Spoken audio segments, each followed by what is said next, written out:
Se mudó a una casa en un árbol mientras todo el pueblo la observaba y cuchicheaba, llamándola loca, llamándola desquiciada, diciendo que había perdido la cabeza junto con todo lo demás. Pero cuando encontró lo que se escondía tras esas paredes de madera, cuando descubrió la habitación secreta que había permanecido sellada durante más de 40 años, sus risas se ahogaron en sus gargantas, y la mujer de la que se burlaban se convirtió en la que lo cambiaría todo. Antes de sumergirnos en la historia, asegúrate de suscribirte, porque mañana tenemos una historia muy especial para ti que te dejará boquiabierto. El sol de la mañana se filtraba a través de las hojas del roble como oro líquido, pero Maya Hartwell apenas se dio cuenta. Se encontraba al pie de un enorme olmo en el extremo este de Riverside Bend, Oregón, mirando hacia arriba, a lo que los lugareños habían llamado la Casa del Árbol Loca durante casi 3 décadas.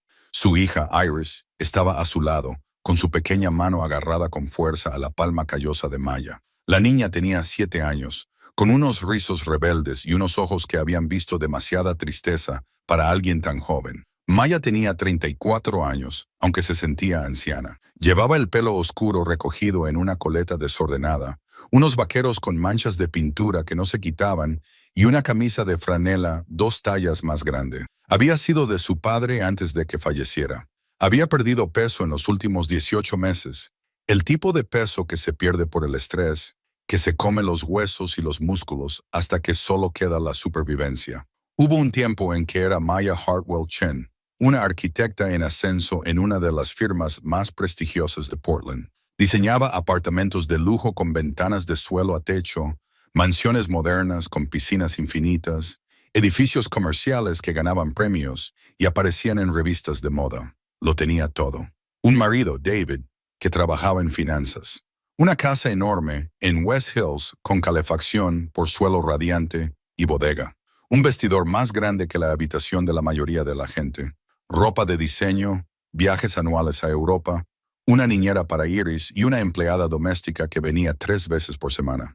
Pensaba que estaba viviendo un sueño, pero resulta que los sueños pueden pudrirse por dentro, mientras estás demasiado ocupado para darte cuenta. El divorcio fue brutal. David había estado teniendo una aventura con su asistente durante 2 años. 2 años de mentiras servidas con una sonrisa durante el desayuno. 2 años de noches de juerga que él achacaba al trabajo, mientras él estaba en realidad en habitaciones de hotel que Maya ayudaba a pagar con su sueldo. Cuando ella finalmente descubrió la verdad, él ni siquiera tuvo la decencia de mostrar vergüenza.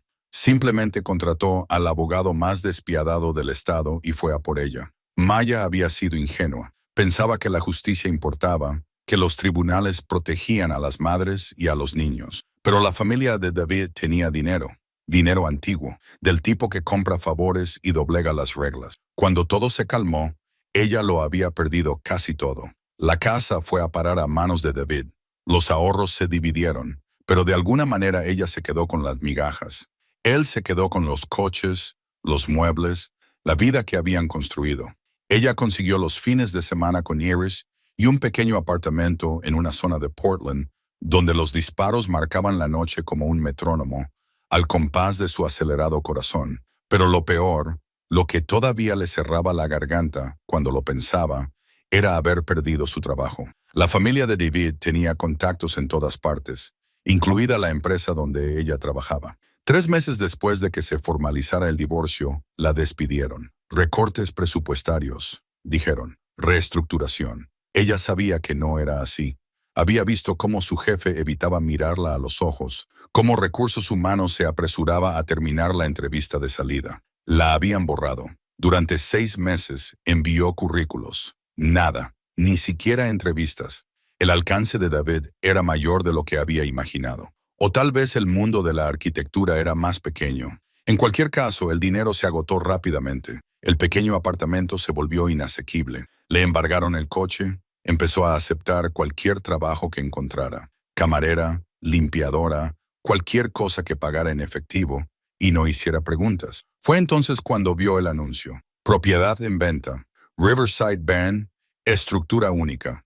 Se necesita visión. $15,000 o mejor oferta. Riverside Bend era una ciudad de unos 4,000 habitantes situada en las estribaciones de las cascadas, a 2 horas de Portland. Era el tipo de lugar donde todo el mundo se conocía, donde los secretos duraban unos 5 minutos y donde los recién llegados eran examinados como especímenes bajo un microscopio. El anuncio de la propiedad llevaba 8 meses publicado sin que nadie se interesara por ella. Maya salió en coche una gris mañana de martes, con Iris dormida en el asiento del copiloto de un Honda prestado. Cuando lo vio por primera vez, entendió por qué nadie lo quería. La casa del árbol se encontraba a 9 metros de altura en un grupo de árboles centenarios, olmos, robles y abetos de Douglas, con troncos tan gruesos como coches y ramas entrelazadas como dedos entrelazados. La estructura en sí era de madera desgastada, plateada por el tiempo y la lluvia, con un techo empinado y ventanas estrechas que parecían ojos sospechosos. Un puente colgante la conectaba con el suelo, balanceándose suavemente con el viento, con sus tablones de madera desgastados, pero intactos. Parecía sacada de un cuento de hadas, de esos en los que se comen a los niños. Pero Maya no veía peligro. Veía huesos, estructura, ingeniería. Su ojo de arquitecta siguió las líneas del edificio. Observó la cuidadosa carpintería, la forma en que el peso se distribuía entre varios árboles, la plataforma reforzada que claramente había sido diseñada por alguien que entendía de carga y resistencia al viento. No se trataba del proyecto de fin de semana de un aficionado. Era arquitectura real, escondida entre los árboles como un secreto. La agente inmobiliaria, una mujer nerviosa llamada Cheryl, con mechas rubias y un auricular Bluetooth, se había disculpado. Sé que es inusual, había dicho. El anterior propietario murió hace unos 10 años y desde entonces la propiedad ha estado en un infierno de sucesiones. No se ha podido localizar a ningún familiar. Finalmente, el condado tomó posesión y solo quiere deshacerse de ella. Sinceramente, entre usted y yo, la mayoría de la gente cree que está maldita. ¿Maldita? Maya había repetido con tono seco. Cheryl se había encogido de hombros. Ya sabes cómo son los pueblos pequeños. El tipo que la construyó era supuestamente un excéntrico solitario que no hablaba con nadie. Un día, simplemente desapareció. Algunos dicen que se cayó del puente y que el río se lo llevó. Otros dicen que huyó o murió allí arriba y que los animales esparcieron sus huesos. En cualquier caso, el lugar ha estado vacío desde alrededor del año 2000. Los niños solían retarse unos a otros a pasar la noche allí, pero el condado colocó carteles de prohibido el paso hace unos 5 años. Maya había recorrido los límites de la propiedad, examinando los postes de los cimientos, el sistema de cables que sostenía el puente, la forma en que los árboles habían crecido alrededor de la estructura sin aplastarla. Quienquiera que lo construyera sabía lo que hacía. Más que eso les había encantado. Lo veía en los detalles, en las barandillas talladas, en la forma en que las ventanas estaban colocadas para captar tanto el amanecer como el atardecer, en el pequeño porche cubierto que rodeaba 2 lados. Me lo quedo, había dicho. 12,000 en efectivo. Es todo lo que tengo. Cheryl había parpadeado. ¿Hablas en serio? Muy en serio. La venta se cerró en 3 semanas. Maya utilizó hasta el último centavo que le quedaba, cada dólar que había ganado con trabajos esporádicos y sus menguantes ahorros. No le contó a nadie lo que estaba haciendo, ni a su madre, que vivía en Arizona y la llamaba una vez al mes con críticas disfrazadas de preocupación, ni a los pocos amigos que le quedaban y que poco a poco la habían ido abandonando tras el divorcio. Simplemente firmó los papeles, cogió las llaves e hizo planes para mudarse. Riverside Bend se enteró rápidamente.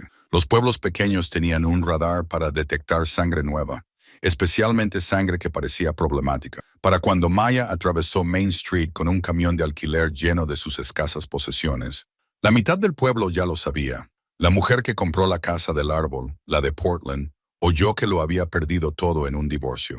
Oyó que tenía un hijo. ¿Qué clase de madre se muda con un niño a una casa del árbol? Debe de estar desesperada. Debe de estar loca. Debe de estar las dos cosas. Maya sintió las escaleras como pinchazos. Se detuvo en la tienda para comprar provisiones y la conversación se acalló en cuanto entró por la puerta. Las mujeres con cestas de la compra la miraron de arriba abajo, con expresiones que iban de la lástima al desprecio. El cajero, un adolescente con mala piel, le cobró en silencio, pero ella oyó los susurros en cuanto salió. Condujo hasta la propiedad esa misma tarde. El camión de mudanza apenas cabía en el estrecho camino de tierra que conducía a la casa del árbol. Cuando finalmente aparcó y salió, los vio.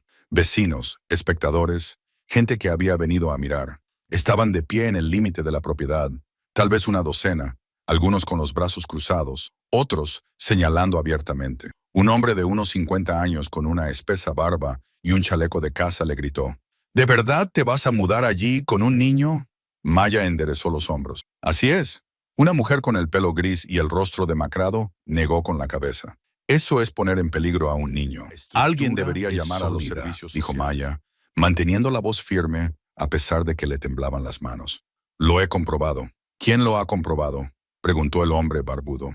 Nadie ha subido allí en más de una década. Todo podría derrumbarse. No se derrumbará, dijo Maya. No mencionó que lo había inspeccionado ella misma, que había pasado 3 días subiendo cada centímetro de la estructura, probando las juntas, comprobando si había podredumbre, examinando los sistemas de cables. No mencionó su título de arquitectura ni sus años de experiencia, porque a estas personas no les importaban las credenciales. Les importaban los chismes, sentirse superiores, tener a alguien a quien menospreciar. Iris salió del coche con su pequeña mochila apretada contra el pecho. Miró a la multitud y luego a su madre con los ojos muy abiertos y asustados. Maya sintió que algo se rompía dentro de su pecho. Se suponía que esto iba a ser un nuevo comienzo. Se suponía que iba a ser mejor. Vamos, cariño, dijo en voz baja, cogiendo la mano de Iris. Vamos a ver nuestra nueva casa. Caminaron juntas hacia el puente colgante. Los susurros de la multitud las seguían como mosquitos. Maya probó el puente, primero con su peso sobre la primera tabla, luego sobre la segunda. El puente se balanceó, pero se mantuvo firme. Cogió a Iris en brazos y la llevó al otro lado. La niña la abrazó con fuerza por el cuello. El ascenso duró 5 minutos. Cuando llegaron a la plataforma, Maya abrió la puerta. Esperaba encontrar un desastre, pero el interior la dejó sin aliento. La luz del sol entraba por las ventanas, iluminando una única habitación grande con techos abovedados y vigas a la vista. El suelo era de tablones anchos de pino, desgastados por el paso del tiempo. Había una pequeña zona de cocina con una estufa antigua, una chimenea de leña con un hogar de piedra, estanterías a lo largo de una pared y un altillo para dormir al que se accedía por una escalera de madera. Todo estaba cubierto de polvo, telarañas y excrementos de ratón, pero bajo la suciedad se podía apreciar la artesanía, el verdadero arte. La carpintería era impecable. Cada viga encajaba a la perfección. Cada junta estaba reforzada.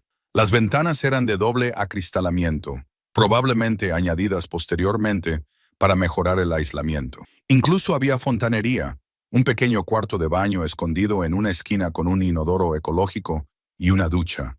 «Mamá», susurró Iris, «es como un castillo». Maya sintió que las lágrimas le picaban en los ojos. «Sí, cariño, lo es». Pasaron la tarde llevando cajas por el puente oscilante. A Maya le dolían los brazos, le dolía la espalda, pero no se detuvo. Cada vez que cruzaba, sentía que la observaban desde abajo. La multitud se había dispersado, pero no había desaparecido. Ella los ignoró. Que miraran, que juzgaran. Había sobrevivido a cosas peores que la crueldad de un pueblo pequeño. Al atardecer, la mayoría de sus pertenencias estaban dentro. No era mucho. Ropa, libros, los juguetes de Iris, algunos utensilios de cocina, 2 colchones que habían subido por el puente como incómodas balsas. Sin muebles, sin televisión, sin nada de valor porque no quedaba nada de valor. Solo lo esencial de una vida reducida a lo mínimo. Maya preparó sándwiches de queso fundido en la vieja cocina, que milagrosamente aún funcionaba, y comieron sentados en el suelo mientras el sol se ponía detrás de las montañas. A través de las ventanas occidentales, el cielo se tiñó de naranja, luego de rosa y finalmente de un púrpura intenso. Los árboles susurraban con la brisa del atardecer y en algún lugar muy por debajo, el río Riverside corría sobre las piedras, con su voz como un susurro constante. «¿Vamos a estar bien?», preguntó Iris en voz baja. Maya miró a su hija, a esos ojos que confiaban en ella a pesar de todo, y mintió. «Sí, cariño, vamos a estar bien». Después de que Iris se durmiera en su colchón en el altillo, Maya se sentó sola en la sala principal, envuelta en una manta, viendo salir la luna a través de las ramas. La casa del árbol hacía ruidos, crujidos y gemidos mientras la madera se asentaba, susurros en las paredes que podrían haber sido ratones o ardillas. Pero también había algo más, algo que no lograba identificar. Se levantó y recorrió lentamente el perímetro de la habitación, pasando las manos por las paredes. La construcción era notable. Los troncos estaban tallados a mano, encajados con una precisión que denotaba una atención obsesiva por los detalles. Pero también había rarezas, lugares donde el interior, la pared, no coincidía exactamente con las dimensiones exteriores. Una sección cerca de la estantería donde la madera sonaba hueca cuando la golpeaban. Una tabla del suelo cerca de la chimenea que estaba ligeramente más alta que las demás. Su mente de arquitecta catalogó automáticamente estas inconsistencias. La habitación era más pequeña de lo que debería ser, dada la superficie exterior. No mucho, tal vez 1 metro o 1,5 metros en total, pero lo suficiente como para notarlo si sabías qué buscar. Y Maya lo sabía. Sacó un pequeño cuaderno y comenzó a dibujar, midiendo con sus pasos, anotando ángulos y dimensiones. Cuanto más miraba, más convencida estaba de que había un espacio sin contabilizar, un espacio oculto. ¿Pero por qué y dónde? Un ruido la hizo quedarse paralizada. Un suave golpe procedente de algún lugar dentro de las paredes, seguido de lo que sonaba casi como pasos. Contuvo la respiración, escuchando, tal vez fuera el viento, o animales en las vigas. Las casas antiguas hacían ruido. Las casas en los árboles antiguas probablemente hacían aún más. Pero Maya había diseñado suficientes edificios como para saber la diferencia entre asentamientos y otras cosas. Esto era otra cosa. Subió la escalera para ver cómo estaba Iris, que dormía plácidamente. Tenía un brazo alrededor de un conejo de peluche que había visto días mejores. Maya le besó suavemente la frente y volvió a bajar. Añadió otro leño a la chimenea y observó cómo las llamas se encendían y se extendían. Mañana empezaría a buscar trabajo. Mañana matricularía a Iris en la escuela local. Mañana se enfrentaría al juicio y a los cuchicheos y demostraría a este pueblo que no estaba destrozada, que no estaba loca, que no era alguien a quien se pudiera ridiculizar. Pero esa noche, en esa extraña y hermosa casa del árbol suspendida entre la tierra y el cielo, se permitió simplemente respirar. Pensó en David en su gran casa con su nueva esposa, probablemente cenando en la mesa que Maya había elegido, sentados en las sillas que ella había escogido. Pensó en su antigua vida, la que parecía perfecta desde fuera, pero que se pudría por dentro. Pensó en lo mucho que había caído y en lo mucho que aún le quedaba por caer. Pero entonces miró a su alrededor, a esa habitación única, con sus suelos desgastados y sus detalles tallados a mano, a la forma en que la luz de la luna pintaba cuadrados plateados sobre las tablas de pino, a la vida que ella e Iris construirían aquí desde la nada, y sintió algo inesperado. Esperanza. Pequeña, frágil, aterradora, pero esperanza al fin y al cabo. La mañana siguiente llegó con el canto de los pájaros y el olor a leña quemada. Maya se despertó en su colchón cerca de la chimenea, rígida y fría a pesar de la manta. Había olvidado lo frías que podían ser las mañanas de octubre en las montañas. Volvió a encender el fuego, preparó café instantáneo con agua calentada en la estufa y observó cómo el amanecer pintaba el mundo de oro a través de las ventanas orientales. Iris se despertó lentamente, bajando del altillo con los ojos somnolientos y el pelo enredado. Comieron cereales sin leche porque la pequeña nevera aún no estaba fría, y Maya hizo una lista mental de todo lo que había que hacer. Preparar la casa del árbol para el invierno, revisar el sistema de calefacción, sellar cualquier corriente de aire, almacenar leña, encontrar trabajo, matricular a Iris en la escuela, ignorar las escaleras que la juzgaban, sobrevivir, simplemente sobrevivir. Acompañó a Iris por el puente oscilante hasta la carretera donde vendría el autobús escolar. Otros niños ya se estaban reuniendo en varias paradas a lo largo de la ruta rural. Maya vio a madres en sus coches mirando y susurrando. Vio a niños señalando a Iris, marcándola ya como diferente. «No te pasará nada», le dijo Maya, arrodillándose a la altura de Iris.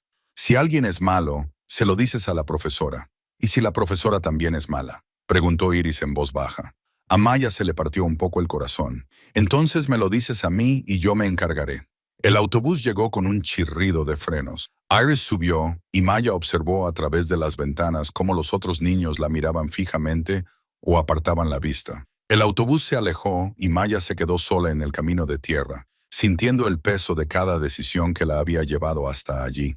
Pasó la mañana limpiando la casa del árbol, barriendo el polvo y los escombros acumulados durante años, fregando las ventanas hasta que la luz entrara sin obstáculos, lavando los suelos con las manos y las rodillas. El trabajo físico le sentaba bien, le daba un propósito y le daba tiempo para observar. Cuanto más limpiaba, más se daba cuenta. La estantería de la pared estaba integrada en la estructura, pero era más profunda de lo necesario. La chimenea de piedra tenía un extraño hueco detrás, solo visible si te tumbabas en el suelo y mirabas hacia arriba, hacia la chimenea. Y esa tabla del suelo cerca del hogar, la que estaba más alta que las demás. Cuando la presionó, cedió ligeramente, como si algo debajo se hubiera comprimido. Maya volvió a sacar su cuaderno y añadió algo a sus bocetos. Midió las dimensiones interiores de la habitación y luego salió y midió el exterior. Las cuentas no cuadraban. Había aproximadamente 1,20 metros de espacio en la pared que existía en el exterior, pero no en el interior. Hasta 20 metros de nada investigar más a fondo cuando oyó voces abajo. Maya se acercó a la barandilla y miró hacia abajo para ver a 3 mujeres de pie al pie del árbol. Al levantar la vista, vio que probablemente tenían entre 40 y 50 años, vestían chalecos de lana y vaqueros, y llevaban el pelo recogido en prácticas colas de caballo. «Hola», saludó Maya. «Queríamos presentarnos». Una de ellas le respondió. Tenía el pelo rubio con canas y una sonrisa que no llegaba a los ojos. «Soy Jennifer. Estas son Susan y Patricia. Somos del grupo comunitario de mujeres de Riverside Bend». Maya sintió un nudo en el estómago. Reconoció a una delegación en cuanto la vio. «Encantada de conocerlas. Queríamos darles la bienvenida al pueblo», continuó Jennifer, «y expresarles algunas preocupaciones sobre su situación de vivienda». «Preocupaciones», repitió Maya. «Es solo que una casa en un árbol no es realmente apropiada para criar a un niño», intervino Susan. Era más baja, más redondeada y tenía una expresión severa. «Nos preocupa la seguridad y, francamente, su criterio». Maya se agarró a la barandilla, obligándose a mantener la calma. «La estructura es sólida. Soy arquitecta. Sé lo que hago». «Era arquitecta», corrigió Patricia. «Era alta y delgada, con rasgos afilados y ojos aún más afilados. Hemos oído que perdió su trabajo, su matrimonio y la custodia de su hija». Las palabras le impactaron como balas. Maya sintió que se le enrojecía la cara. «Tengo la custodia compartida y mi vida personal no es asunto suyo. Se convierte en asunto nuestro cuando pone en peligro a una niña de nuestra comunidad», dijo Jennifer, con tono santurrón. «Ya hemos hablado con el director de la escuela y con los servicios del condado. Alguien vendrá a hacer una visita a su casa». «Una visita a mi casa», dijo Maya aturdida. «Es por el bien de la niña», dijo Susan, «por su seguridad». Se marcharon sin decir nada más, desapareciendo por el sendero como si hubieran entregado un mensaje de las altas esferas. Maya se quedó paralizada, con las manos temblorosas, la rabia y el miedo luchando en su pecho. Iban a intentar quitarle a Iris. Esas mujeres santurronas que no la conocían, que no sabían nada más que chismes y juicios, iban a intentar quitarle lo único bueno que le quedaba. Volvió al interior y se sentó en el suelo, con la cabeza entre las manos. Durante un largo momento, se dejó llevar por la desesperación, el peso aplastante de estar sola, juzgada y perseguida. Luego levantó la cabeza y miró a su alrededor en la casa del árbol. Lucharía. Había perdido todo lo demás, pero no perdería esto. No perdería a Iris. Si querían inspeccionar su casa, muy bien. La dejaría impecable. Demostraría que la estructura era segura. Les demostraría que ser pobre y poco convencional no la convertía en una mala madre. Maya se levantó y volvió al trabajo con renovada furia. Fregó todas las superficies hasta que brillaron. Organizó sus pertenencias en pilas ordenadas. Probó los soportes del puente, apretó las tablas sueltas, revisó cada clavo y cada junta. Para cuando tuvo que bajar a recibir el autobús de Iris, la casa del árbol parecía casi normal, casi como un hogar. Iris vino corriendo cuando vio a Maya. Su mochila rebotaba. «Mamá, ¿qué tal el colegio?», preguntó Maya, arrodillándose para abrazarla. Iris puso cara de tristeza. «Algunos niños eran malos. Decían que vivíamos en un fuerte para personas sin hogar». Maya cerró los ojos brevemente y luego esbozó una sonrisa forzada. ¿Te gusta vivir en nuestra casa del árbol? Me encanta, dijo Iris. Es como si fuéramos pájaros. Entonces eso es lo único que importa. Maya dijo, lo que piensen los demás no cambia lo que sabemos que es verdad. Volvieron juntas por el sendero. Iris parloteaba sobre su profesora, que parecía simpática, y sobre la biblioteca, que tenía una estantería llena de libros que quería leer. Maya la escuchaba, cogida de la mano de su hija, y trataba de no pensar en las visitas domiciliarias, en los vecinos críticos y en todas las formas en que esta nueva vida aún podía desmoronarse. Esa noche, después de que Iris se durmiera, Maya se sentó de nuevo junto al fuego con su cuaderno. No podía quitarse de la cabeza la sensación de que la casa del árbol ocultaba algo. Las inconsistencias en la construcción no eran accidentales, eran intencionadas. Alguien había construido espacios ocultos en esta estructura y Maya necesitaba saber por qué. Volvió a pasar las manos por la estantería, presionando cada panel, buscando mecanismos o bisagras. Nada. Examinó la tabla del suelo cerca de la chimenea, la que cedía al presionarla. Se arrodilló y pasó los dedos por los bordes, buscando algo a lo que agarrarse. Estaba bien ajustada, pero no clavada, más bien encajada en su sitio. Con un cuchillo de mantequilla de la cocina, hizo palanca suavemente en el borde. La tabla se levantó ligeramente. Su corazón comenzó a latir con fuerza. Pasó el cuchillo por todo el perímetro, aflojándola poco a poco hasta que finalmente la tabla se soltó. Debajo había oscuridad. Maya cogió su linterna y la enfocó hacia el hueco. Había un espacio de unos 20 centímetros de profundidad que se extendía bajo varias tablas del suelo. Y dentro de ese espacio, algo brillaba. Se agachó con cuidado y sus dedos rozaron metal. Sacó una pequeña caja de hojalata, del tipo que podría haber contenido galletas o té. Estaba oxidada en las esquinas, pero intacta.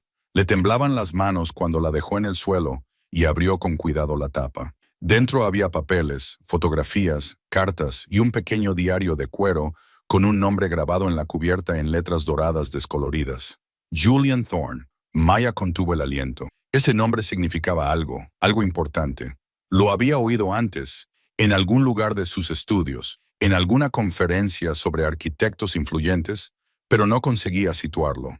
Abrió el diario con cuidado. La primera página tenía fecha del 15 de mayo de 1973.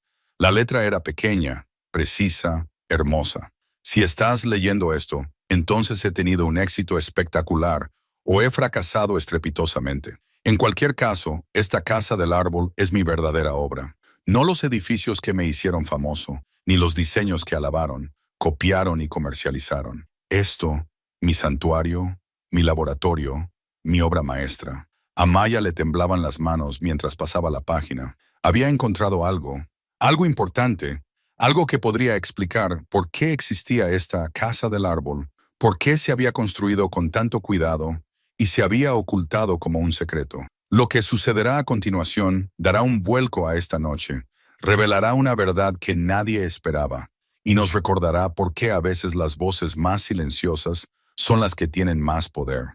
Permanezcan atentos para ver qué sucede a continuación. Si te gusta la historia, dale a me gusta, compártela y suscríbete para ver más. Afuera, el viento se intensificó, haciendo que la casa del árbol se balanceara suavemente. Los árboles crujían con su antigua canción y Maya se sentó junto al fuego, leyendo las palabras de un hombre que desapareció hace 40 años. Poco a poco se dio cuenta de que no solo había comprado una casa en un árbol, sino un misterio que lo cambiaría todo. Maya apenas durmió esa primera semana. Cada noche, después de que Iris se durmiera en el altillo, se sentaba junto al fuego a leer el diario de Julian Thorne. Las entradas eran esporádicas, pasando de observaciones filosóficas sobre arquitectura a notas técnicas sobre distribución de cargas, de poesía sobre la vida entre los árboles, a comentarios amargos sobre el mundo de la arquitectura comercial que había abandonado. Pero una cosa quedó clara: Julian Thorne no había sido un ermitaño excéntrico. Había sido un visionario que había renunciado a la fama para construir algo puro. La casa del árbol se convirtió en su ritmo. La mañana llegaba con la luz del sol filtrándose a través del dosel. El canto de los pájaros sustituía a los despertadores.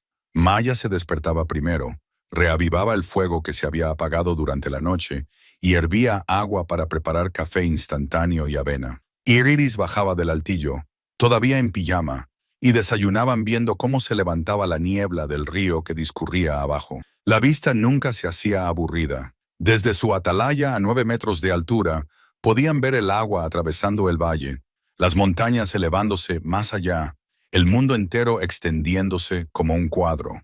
Pero abandonar su santuario significaba enfrentarse a la realidad. Cada mañana, Maya acompañaba a Iris por el puente oscilante hasta la parada del autobús escolar. Y cada mañana sentía las escaleras. Las madres en sus SUV, con el motor en marcha, observaban sin saludar. Los niños susurraban y señalaban. El conductor del autobús, un hombre corpulento llamado Earl, con un bigote espeso, sacudía ligeramente la cabeza cada vez que Iris subía a bordo, como si estuviera presenciando un caso de maltrato infantil en tiempo real. ¿Qué tal el colegio hoy?, le preguntaba Maya cada tarde cuando Iris regresaba. Bien, respondía Iris, pero sus ojos contaban otra historia. Historias sobre niños que no se sentaban con ella a la hora del almuerzo. Sobre las niñas que la llamaban la niña del árbol y le preguntaban si tenía que hacer pis en el bosque. Sobre un profesor que le había preguntado delante de toda la clase si tenía agua corriente en casa. Pero Iris era más fuerte de lo que Maya creía. Mientras otros niños se derrumbaban bajo la presión de sus compañeros, Iris parecía sacar fuerzas de su aislamiento. Empezó a traer a casa hojas y piñas, creando elaborados collages de la naturaleza en el suelo de la casa del árbol. Trepa por las ramas que rodean su casa con una confianza intrépida, moviéndose por las copas como si hubiera nacido para ello. Una tarde, Maya encontró a su hija sentada en una rama alta, con las piernas colgando, leyendo un libro con la misma naturalidad con la que lo haría en un banco del parque. «Ten cuidado», le gritó Maya. «Lo tengo», respondió Iris sin mirar hacia. A Maya se le encogió el corazón, pero no la regañó. Quizás así debía ser la infancia, salvaje, conectada, valiente, sin envoltorios de plástico, sin horarios y sin miedos. Sin embargo, el pueblo de Riverside Bend no quedó impresionado. 2 semanas después de mudarse, apareció una mujer de los servicios sociales del condado. Se llamaba Margaret Simmons y llevaba una carpeta, zapatos cómodos y una expresión que sugería que ya había tomado una decisión. Maya la acompañó al otro lado del puente, observando cómo la mujer se agarraba a la barandilla con los nudillos blancos. Dentro, Margaret lo examinó todo con los ojos entrecerrados. Comprobó los detectores de humo que Maya había instalado, probó la cocina, miró el inodoro ecológico con un disgusto apenas disimulado y hizo preguntas directas sobre la calefacción, el aislamiento y las salidas de emergencia. Maya respondió a cada una de ellas con calma y profesionalidad, sacando sus credenciales de arquitectura, mostrando los informes de ingeniería estructural que ella misma había redactado y explicando las capacidades de carga y los márgenes de seguridad. «¿Y dónde duerme la niña?», preguntó Margaret. «En el altillo», respondió Mia señalando hacia arriba. Margaret subió la escalera con dificultad, respirando con dificultad, y examinó el colchón de Iris, con sus peluches cuidadosamente colocados. Las luces de colores que Maya había colgado a lo largo de las vigas funcionaban con una pequeña batería solar. «¿Y si hay un incendio? ¿Cómo baja?» «Hay una escalera de cuerda que va desde el loft directamente al suelo», explicó Maya. «Cumple con la normativa contra incendios. La hice a medida». «Esto es muy irregular», dijo Margaret, bajando la escalera. Nunca había visto a un niño alojado en una estructura como esta. «Irregular no es ilegal», dijo Maya en voz baja. «Mi hija está alimentada, vestida, educada, amada y segura. Eso es lo que importa». Margaret tomó notas en su blog. «Voy a presentar un informe. Probablemente alguien hará un seguimiento». Después de que se marchara, Maya se sentó en el suelo y se dejó temblar. Estaban tratando de encontrar razones para llevarse a Iris. Podía sentirlo. La presión aumentaba, el juicio se consolidaba en acción. Tenía que demostrarles que se equivocaban. Tenía que hacer que esto funcionara. El dinero se convirtió en la siguiente crisis. Los ahorros de Maya se evaporaron en 3 semanas. Necesitaba trabajo. Pero Riverside Bend no era precisamente un hervidero de oportunidades arquitectónicas. La ciudad tenía una pequeña empresa de construcción, Henderson Building, dirigida por un hombre de unos 60 años llamado Tom Henderson. Maya entró en su oficina un martes por la mañana gris, con el currículum en la mano. Tom la miró con ojos escépticos. Tenía el físico de un bulldog, bajo y ancho, con las manos callosas y serrín incrustado permanentemente en su camisa de franela. Tú eres la mujer que vive en la loca casa del árbol. Así es, dijo Maya. Y tú eres arquitecto. Lo era. Sí. Echó un vistazo a su currículum sin interés. No necesito un arquitecto. Necesito carpinteros, ebanistas finlandeses, alguien que sepa manejar una sierra ingletadora. Yo puedo hacerlo, Maya dijo. ¿Alguna vez ha trabajado en la construcción? He hecho mis propias reformas y entiendo los edificios desde cero. Sé leer planos, calcular cargas y hacer trabajos de acabado. Tom se recostó en su silla y la estudió. La mayoría de los arquitectos que he conocido no sabrían clavar un clavo ni para salvar su vida. Están demasiado ocupados dibujando bonitos planos. Pruébalos, dijo Maya. Si algún día no puedo hacer el trabajo, no me pagues. Algo en su desesperación debió de calar en él. Tom suspiró. Tienes trabajo a partir de mañana. Una ampliación en la casa de los Paulson. Preséntate a las 7 p.m. Trae tus propias herramientas si las tienes. Maya se presentó a las 6:45 con un cinturón de herramientas prestado y una determinación que rayaba en la desesperación. El equipo estaba formado por 5 hombres, todos locales, todos escépticos. Al principio le dieron el trabajo pesado, transportar madera, limpiar, buscar herramientas. Ella lo hizo sin quejarse, observando cómo trabajaban, aprendiendo su ritmo. Al tercer día, Tom le dejó enmarcar una ventana. Midió 2 veces.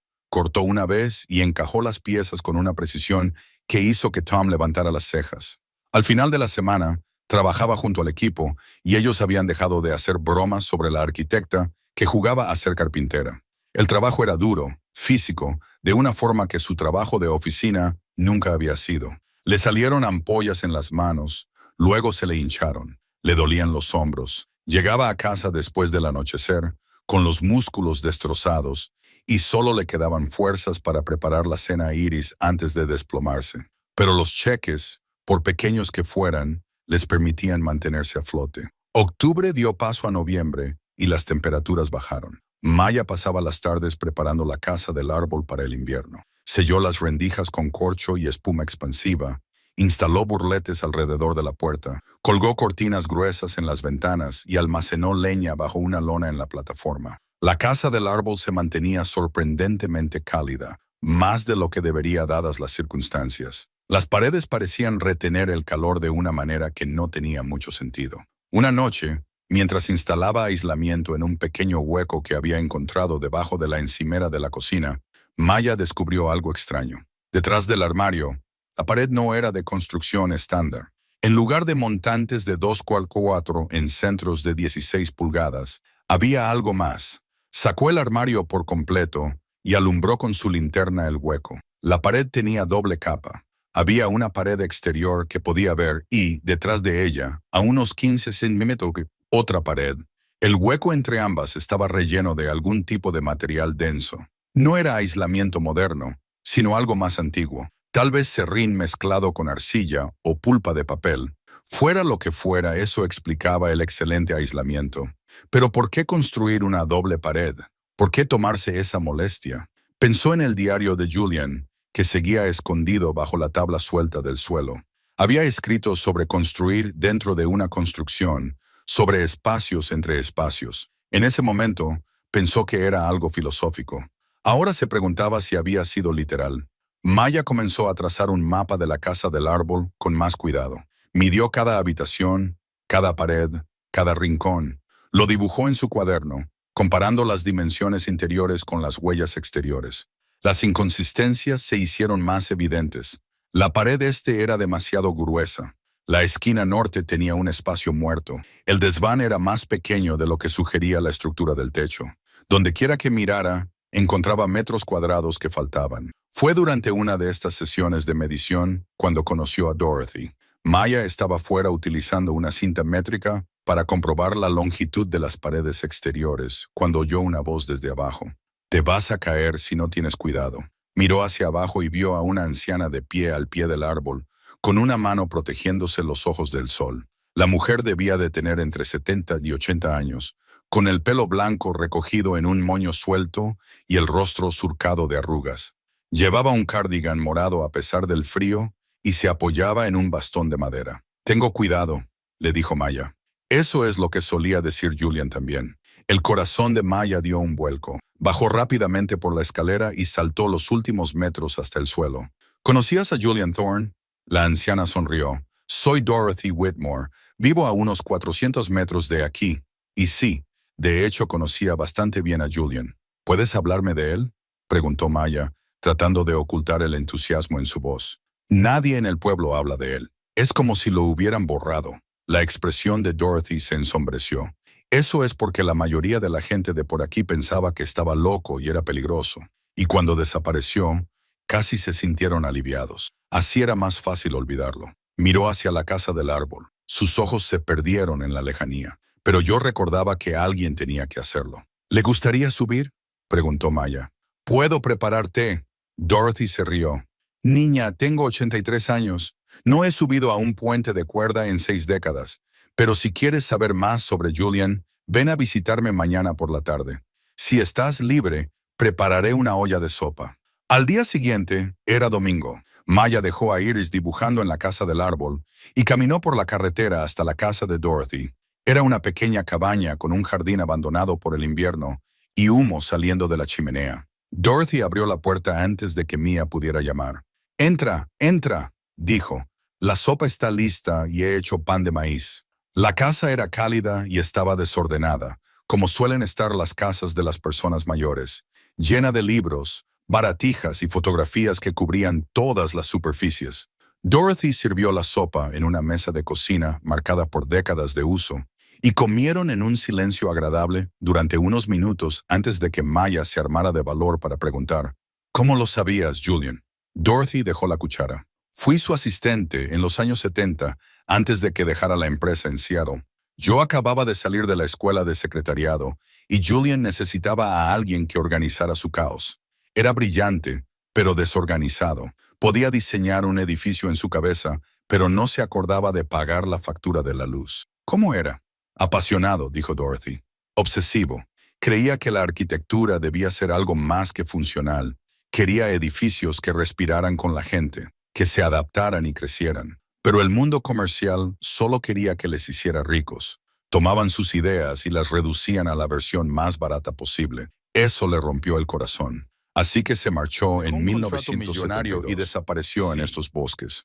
Todos pensaron que había perdido la cabeza, pero yo lo entendí. Necesitaba construir algo puro, algo que no pudiera ser comprometido ni comercializado. Así que construyó esa casa en el árbol». Maya se inclinó hacia adelante. «¿Qué sabes sobre su construcción? ¿Sobre los espacios ocultos?». Los ojos de Dorothy se agudizaron. «Los has encontrado, algunos de ellos», admitió Maya. «Pero no entiendo por qué. ¿Por qué construir habitaciones secretas en una casa del árbol?». Dorothy se levantó lentamente y se dirigió a una estantería. Sacó un pesado álbum de fotos y lo llevó a la mesa. Dentro había fotografías en blanco y negro de la década de 1970. Julian, más joven, delgado e intenso, con el pelo hasta los hombros y unos ojos que parecían atravesar la cámara. Fotos de la casa del árbol en distintas fases de construcción y fotos de la propia Dorothy, más joven, de pie junto a Julian, ambos sonriendo. «Julian creía que los edificios podían guardar secretos», dijo Dorothy en voz baja. «No solo secretos físicos, sino también conceptuales. Construyó esa casa del árbol como prototipo de algo revolucionario. Viviendas asequibles que funcionaran con la naturaleza en lugar de contra ella. Estructuras que cualquiera pudiera construir en casi cualquier lugar utilizando materiales sostenibles. Pensaba que si perfeccionaba el diseño, podría cambiar el mundo». «¿Qué le pasó?». El rostro de Dorothy se ensombreció. «No lo sé. En 1984 simplemente desapareció. Algunos piensan que finalmente se volvió completamente loco y se adentró en el bosque. Otros piensan que tenía enemigos, gente de su antigua vida que quería sus diseños. Creo», hizo una pausa, bajando la voz. «Creo que encontró lo que buscaba y siguió adelante, pero dejó atrás su trabajo. Lo dejó para alguien que lo entendiera». «¿Por qué no se lo contaste a nadie?», preguntó Maya. «¿Por qué lo mantuviste en secreto?». «Porque Julian me lo prometió», dijo Dorothy. «Dijo que el mundo no estaba preparado, que la gente lo destruiría o lo explotaría. Quería que se mantuviera oculto hasta que apareciera la persona adecuada. Alguien que lo necesitara tanto como él la necesitaba a ella. Se inclinó sobre la mesa y acarició la mano de Mia. Creo que esa persona podría ser tú, querida. Maya sintió que se le llenaban los ojos de lágrimas. No sé si soy la persona adecuada. Solo intento sobrevivir. Por eso precisamente tienes razón, dijo Dorothy. El trabajo de Julian no era para los ricos ni los poderosos. Era para gente como tú, gente que necesitaba refugio, esperanza y una segunda oportunidad. Hablaron durante 2 horas más. Dorothy le mostró más fotografías y le contó historias sobre las teorías y los sueños de Julian. Cuando Maya se marchó, se llevó el álbum de fotos prestado con instrucciones estrictas de devolverlo intacto y la cabeza llena de posibilidades. De vuelta en la casa del árbol, Iris estaba donde Maya la había dejado, leyendo junto al fuego. ¿Dónde has estado? Visitando a un vecino, respondió Maya. Alguien que conocía al hombre que construyó nuestra casa. Iris levantó la vista con interés. ¿Cómo era? Mágico, dijo Maya. Creo que era mágico. Esa noche, después de que Iris se durmiera, Mia volvió a sacar el diario de Julian. Lo leyó con una nueva comprensión, viendo sus palabras a través de las historias de Dorothy. No solo había estado construyendo una casa en el árbol, había estado construyendo un manifiesto en madera y piedra. Cada espacio oculto tenía un propósito. Cada característica inusual era una innovación. Las paredes dobles proporcionaban un aislamiento superior con materiales naturales. El diseño del loft maximizaba el espacio al tiempo que mantenía la integridad estructural. Incluso el puente colgante estaba diseñado para balancearse con el viento en lugar de luchar contra él, reduciendo la tensión en los puntos de anclaje. Lo que sucederá a continuación dará un vuelco a esta noche, revelará una verdad que nadie esperaba y nos recordará por qué a veces las voces más silenciosas son las que tienen más poder. Manténganse al tanto para ver qué sucede a continuación. Si les gusta la historia, denle a me gusta, compártanla y suscríbanse para ver más. Noviembre se convirtió en diciembre y cayó la primera nevada. Iris se paró en la plataforma, con los brazos abiertos, atrapando copos en su lengua. Es como vivir en una bola de nieve, dijo, y Maya tuvo que estar de acuerdo. La casa del árbol en invierno era mágica. Los árboles sostenían la nieve en sus ramas como si fuera algodón, y el mundo debajo se volvía silencioso y suave. Pero el invierno también trajo nuevos desafíos. El camino se volvió traicionero con el hielo. Llegar a la parada del autobús significaba navegar con cuidado por caminos resbaladizos. El fuego se volvió esencial, no opcional, y Maya pasaba horas cada día manejándolo, alimentándolo, asegurándose de que no se congelaran. El trabajo de Tom Henderson se ralentizó, ya que el clima dificultaba la construcción al aire libre. El dinero volvió a escasear. Maya empezó a aceptar cualquier trabajo extra que encontraba. Arregló la puerta del cobertizo de un vecino, construyó estanterías a medida para la tienda general, reparó una terraza que se estaba hundiendo. Poco a poco se corrió la voz de que la arquitecta de las casas en los árboles sabía lo que hacía, y empezaron a llegar trabajos. No lo suficiente para prosperar, pero sí para sobrevivir. A pesar de todo, la casa del árbol guardaba sus secretos. Maya encontró más compartimentos ocultos, un espacio detrás de la pared del baño, un hueco sobre las vigas del techo. Todos estaban vacíos, como si esperaran ser llenados. Maya comenzó a sospechar que Julian había diseñado toda la estructura como una caja de rompecabezas con capas de descubrimientos incorporadas en sus huesos. Fue una tormenta a mediados de diciembre la que finalmente reveló la verdad. El pronóstico del tiempo había anunciado lluvias fuertes, pero eso fue un eufemismo. La tormenta llegó desde la costa con la furia de algo bíblico. El viento doblaba los árboles casi por la mitad. La lluvia caía en cortinas tan densas que Maya no podía ver más allá de 3 metros desde las ventanas. La casa del árbol se balanceaba como un barco en el mar. Y por primera vez desde que se mudaron, Maya sintió miedo. Mamá, llamó Iris desde el altillo, con la voz tensa por el miedo. No pasa nada, cariño, respondió Maya, aunque no estaba segura de que fuera así. Los árboles saben cómo doblarse con el viento. Estamos a salvo. La electricidad, por mínima que fuera, procedente de su pequeño sistema solar, se cortó en menos de 1 hora. Maya encendió velas y lámparas de aceite. El fuego crepitaba en la chimenea y las sombras bailaban en las paredes. Los truenos sacudían el mundo. Los relámpagos convertían la noche en día en fracciones de segundo. Pero la casa del árbol seguía en pie. Era alrededor de medianoche cuando Maya lo oyó. Un crujido como un disparo seguido de un estruendo tremendo. Algo había caído, una rama, o tal vez un árbol entero. Corrió hacia la ventana, pero no pudo ver nada en la oscuridad y la lluvia. Entonces se fijó en el agua. Se filtraba por la pared cerca de la estantería. Una mancha oscura se extendía por la madera. Maya cogió toallas y las presionó contra la gotera, pero fue inútil. El agua seguía entrando, corriendo por la pared en pequeños chorros. «Quédate en el altillo», le gritó a Iris. «No bajes». Apartó la estantería de la pared. Los libros cayeron al suelo. Detrás de ella pudo ver los daños. Una parte de la pared exterior se había partido, probablemente por la caída de una rama, y el agua entraba a raudales. Pero al examinar la grieta a la luz de la lámpara, vio algo más. La pared no solo estaba rota, se estaba abriendo. La grieta había revelado una junta que nunca había notado antes, y la presión del agua la estaba ensanchando. Maya cogió una palanca de su caja de herramientas y, actuando por instinto, la colocó en la junta. El panel cedió con un crujido. Detrás había oscuridad, no solo la oscuridad de la cavidad de la pared, sino la oscuridad de una habitación, la oscuridad del espacio. Maya iluminó el hueco con su linterna y se quedó sin aliento. Era una puerta. Detrás de la estantería, tan perfectamente oculta que había pasado por delante cientos de veces sin darse cuenta, había una puerta que daba a otra habitación, una habitación secreta, el espacio oculto que había estado buscando todo este tiempo, con el corazón latiéndole con fuerza. Maya ensanchó la abertura. El panel había sido diseñado para parecer una pared sólida, con libros y estanterías que camuflaban las juntas. Pero una vez que sabías que estaba allí, podías ver las bisagras, el ingenioso mecanismo que lo mantenía cerrado, la forma en que todo estaba diseñado para ser invisible. Más allá de la puerta, su linterna iluminó algo imposible. La habitación secreta era más grande de lo que había imaginado, tal vez de 3 metros por 4, con un techo bajo y paredes revestidas de estanterías y armarios. Y en esas estanterías había cientos de papeles enrollados, planos, diseños, maquetas, toda una vida de trabajo escondida como un tesoro. Maya entró. Se olvidó de su ropa mojada, se olvidó de la tormenta, se olvidó de todo excepto de ese momento de descubrimiento.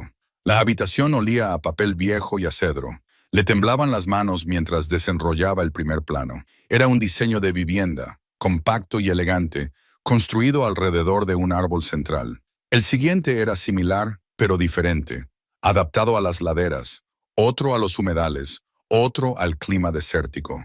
Desenrolló un diseño tras otro, cada uno más brillante que el anterior. Julian no solo había construido una casa en un árbol, las había utilizado para crear un prototipo de toda una filosofía de arquitectura sostenible. Cada espacio oculto de la sala principal correspondía a una innovación. El aislamiento natural, el sistema de recogida de agua que nunca había notado, la forma en que la estructura funcionaba con los árboles en lugar de contra ellos. Todo estaba aquí, documentado con meticuloso detalle, y entonces encontró la carta. Estaba en un sobre marcado con la distintiva letra de Julian, para quien venga después. Maya lo abrió con dedos temblorosos. Si has encontrado esta habitación, te has ganado lo que hay dentro. Estos diseños son el trabajo de mi vida. Representan todo lo que creo sobre cómo los seres humanos deben vivir en armonía con el mundo natural. Los he escondido porque el mundo no estaba preparado, porque la gente los habría desmantelado, degradado y convertido en ganancias en lugar de progreso. Pero quizá tú seas diferente. Quizás seas alguien que entiende que la arquitectura no tiene que ver con el ego o el dinero. Se trata de refugio y dignidad, y de dar a las personas un lugar al que pertenecer. Si ese es tu caso, entonces toma estos diseños, constrúyelos, compártelos, mejóralos.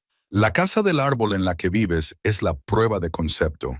Todas las innovaciones que he dibujado aquí se han probado entre estas paredes. Los métodos de construcción, los materiales, los sistemas que lo hacen funcionar. Todo es funcional, todo es asequible, todo es posible. Puede que yo ya no esté, pero el trabajo permanece. No dejes que muera en la oscuridad. Sácalo a la luz. Maya se sentó en el suelo de la habitación secreta, rodeada de 40 años de genio oculto, y lloró. Lloró por Julian, que lo había sacrificado todo para proteger su visión. Lloró por sí misma, por la arquitecta que había sido y la carpintera en la que se había convertido. Lloró por Iris, que dormía en el loft mientras la historia se reescribía abajo. Y lloró con algo parecido a la alegría, porque lo había encontrado. La respuesta a por qué existía esta casa del árbol, por qué se había sentido atraída por ella, porque todo en su vida se había desmoronado, solo para llevarla aquí. Afuera, la tormenta seguía arreciando. Pero adentro, en una habitación secreta que había esperado 40 años para ser descubierta, Maya Hartwell sostenía los planos para cambiar el mundo, y finalmente comprendió lo que significaba tener un propósito. A la mañana siguiente de la tormenta, pálida y agotada, como si el mundo mismo necesitara descansar, Maya no había dormido. Había pasado toda la noche en la habitación secreta, leyendo con una linterna y una lámpara, desenrollando plano tras plano. Su mente de arquitecta intentaba procesar la magnitud de lo que había encontrado. Iris bajó del desván al amanecer, frotándose los ojos para quitarse el sueño. «Mamá, ¿todavía estás despierta?» Maya levantó la vista de un diseño de casas modulares en los árboles que se podían conectar como piezas de un rompecabezas. Sus ojos ardían de cansancio, pero su mente estaba electrizada. «Cariño, ven a ver esto». Iris atravesó la puerta oculta. Su pequeña figura encajaba fácilmente en la abertura que Maya había ensanchado. Los ojos de la niña se abrieron como platos al ver la habitación secreta. «Vaya, es como una cueva del tesoro». «Es un tesoro», dijo Maya en voz baja, pero no del tipo que la mayoría de la gente reconoce. Se sentaron juntas en el suelo, rodeadas de décadas de trabajo, y Maya le explicó lo mejor que pudo, traduciendo los conceptos arquitectónicos a un lenguaje que una niña de 7 años pudiera entender. El hombre que construyó nuestra casa. Él inventó nuevas formas de construir casas, formas que no dañan la tierra, formas en las que las personas que no tienen mucho dinero pueden tener lugares hermosos y seguros para vivir. Como nosotros, dijo Iris. Como nosotros, asintió Maya, con un nudo en la garganta. Él escondió todo esto aquí, esperando a que alguien lo encontrara. Y tú lo encontraste. Iris sonrió orgullosa. Porque tú también eres arquitecta. Maya abrazó a su hija. Nosotros lo encontramos. Ahora es nuestro, tuyo y mío, y tenemos que decidir qué hacer con ello. Durante la semana siguiente, Maya se obsesionó. Catalogó todos los diseños, todos los dibujos, todas las notas que Julian había dejado. Había 73 diseños completos de viviendas, cada uno adaptado a diferentes climas y terrenos. Casas en los árboles, sí, pero también bermas de tierra. Casas sobre pilotes construidas sobre pilotes. Estructuras que utilizaban materiales reciclados y calefacción solar pasiva. Cada diseño iba acompañado de notas detalladas sobre la construcción, listas de materiales y estimaciones de costes de la década de 1970 que habría que actualizar, pero que demostraban que no se trataba de proyectos fantasiosos. Eran construibles, prácticos, revolucionarios. También encontró más diarios, escondidos en cajones y en tubos sellados. La voz de Julian se reflejaba en las páginas, apasionada, frustrada y brillante. Había nacido en 1938 en la zona rural de Montana, hijo de un carpintero y una maestra. Había estudiado arquitectura en la Universidad de Washington con una beca, se graduó en 1961 y rápidamente se hizo famoso por diseñar edificios comerciales innovadores en Seattle. A finales de la década de 1960, era famoso. Sus edificios ganaron premios. Las revistas publicaban sus trabajos. Los clientes adinerados competían por sus servicios. Pero Julian se había desilusionado. En una entrada de su diario de 1971, había escrito: «Cogen mis diseños y los destripan. Quitan todo lo innovador, todo lo vivo, todo lo que cuesta $1 extra. Luego ponen mi nombre en el cadáver vaciado y lo llaman progreso. Soy cómplice de la mentira. Estoy ayudando a los ricos a hacerse más ricos mientras el mundo arde y los pobres no pueden permitirse un techo bajo el que vivir. No puedo seguir haciendo esto». Renunció a un contrato por valor de $300,000, una fortuna en 1972, y desapareció en los bosques de Oregón. El mundo de la arquitectura quedó conmocionado. Algunos lo calificaron de crisis nerviosa, otros de maniobra publicitaria. La mayoría simplemente siguió adelante, se olvidó de él y llenó el vacío que dejó con la siguiente estrella en ascenso. Pero Julian no había sufrido un colapso. Había estado construyendo durante 12 años, desde 1972 hasta 1984. Había vivido en esta casa en el árbol y había creado la obra más importante de su vida, una obra que nadie sabía que existía. Maya se sentó a la mesa de su cocina, rodeada de cuadernos en los que había estado dibujando y calculando. Los diseños no solo eran bonitos, sino también prácticos. Una familia de 4 miembros podía vivir en una de las casas en los árboles de Julian por un coste material inferior a $15,000 actuales. Las técnicas de construcción requerían un mínimo de maquinaria pesada, lo que significaba que podían construirse en zonas remotas. Utilizaban recursos renovables, recogían agua de lluvia y generaban energía mediante pequeños paneles solares y microsistemas hidroeléctricos. Eran todo lo que la arquitectura sostenible moderna aspiraba a ser, diseñadas 40 años antes de que se pusieran de moda. Esto podría cambiarlo todo, susurró Maya a la habitación vacía. Pero ¿quién la creería? Era una arquitecta desacreditada que vivía en una casa en un árbol, ridiculizada por su comunidad, que apenas ganaba para sobrevivir. Si entraba en la oficina de un promotor inmobiliario o en una reunión de urbanismo con los diseños de Julian, se reirían de ella y la echarían del edificio. Necesitaba credibilidad, necesitaba pruebas, necesitaba ayuda. Pensó en Dorothy. La anciana había conocido a Julian, había trabajado con él y había guardado sus secretos durante décadas. Maya se abrigó contra el frío de diciembre y caminó por la carretera hasta la cabaña de Dorothy. La anciana abrió la puerta antes de que Maya pudiera llamar, como si la estuviera esperando. «¿Has encontrado la habitación?», dijo Dorothy. No era una pregunta. La tormenta atravesó la pared. Hay planos, diarios, décadas de trabajo. Los ojos de Dorothy se llenaron de lágrimas. Me preguntaba si todavía estaban allí. Hacía años que no podía subir a comprobarlo. «Entra, niña. Tenemos mucho que hablar».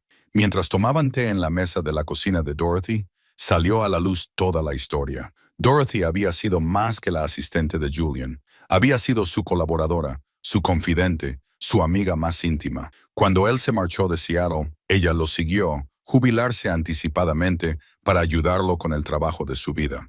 Durante 12 años, vivió en una pequeña cabaña en lo que ahora era su propiedad, llevándole suministros a Julian, ayudándolo a probar diseños, documentando todo.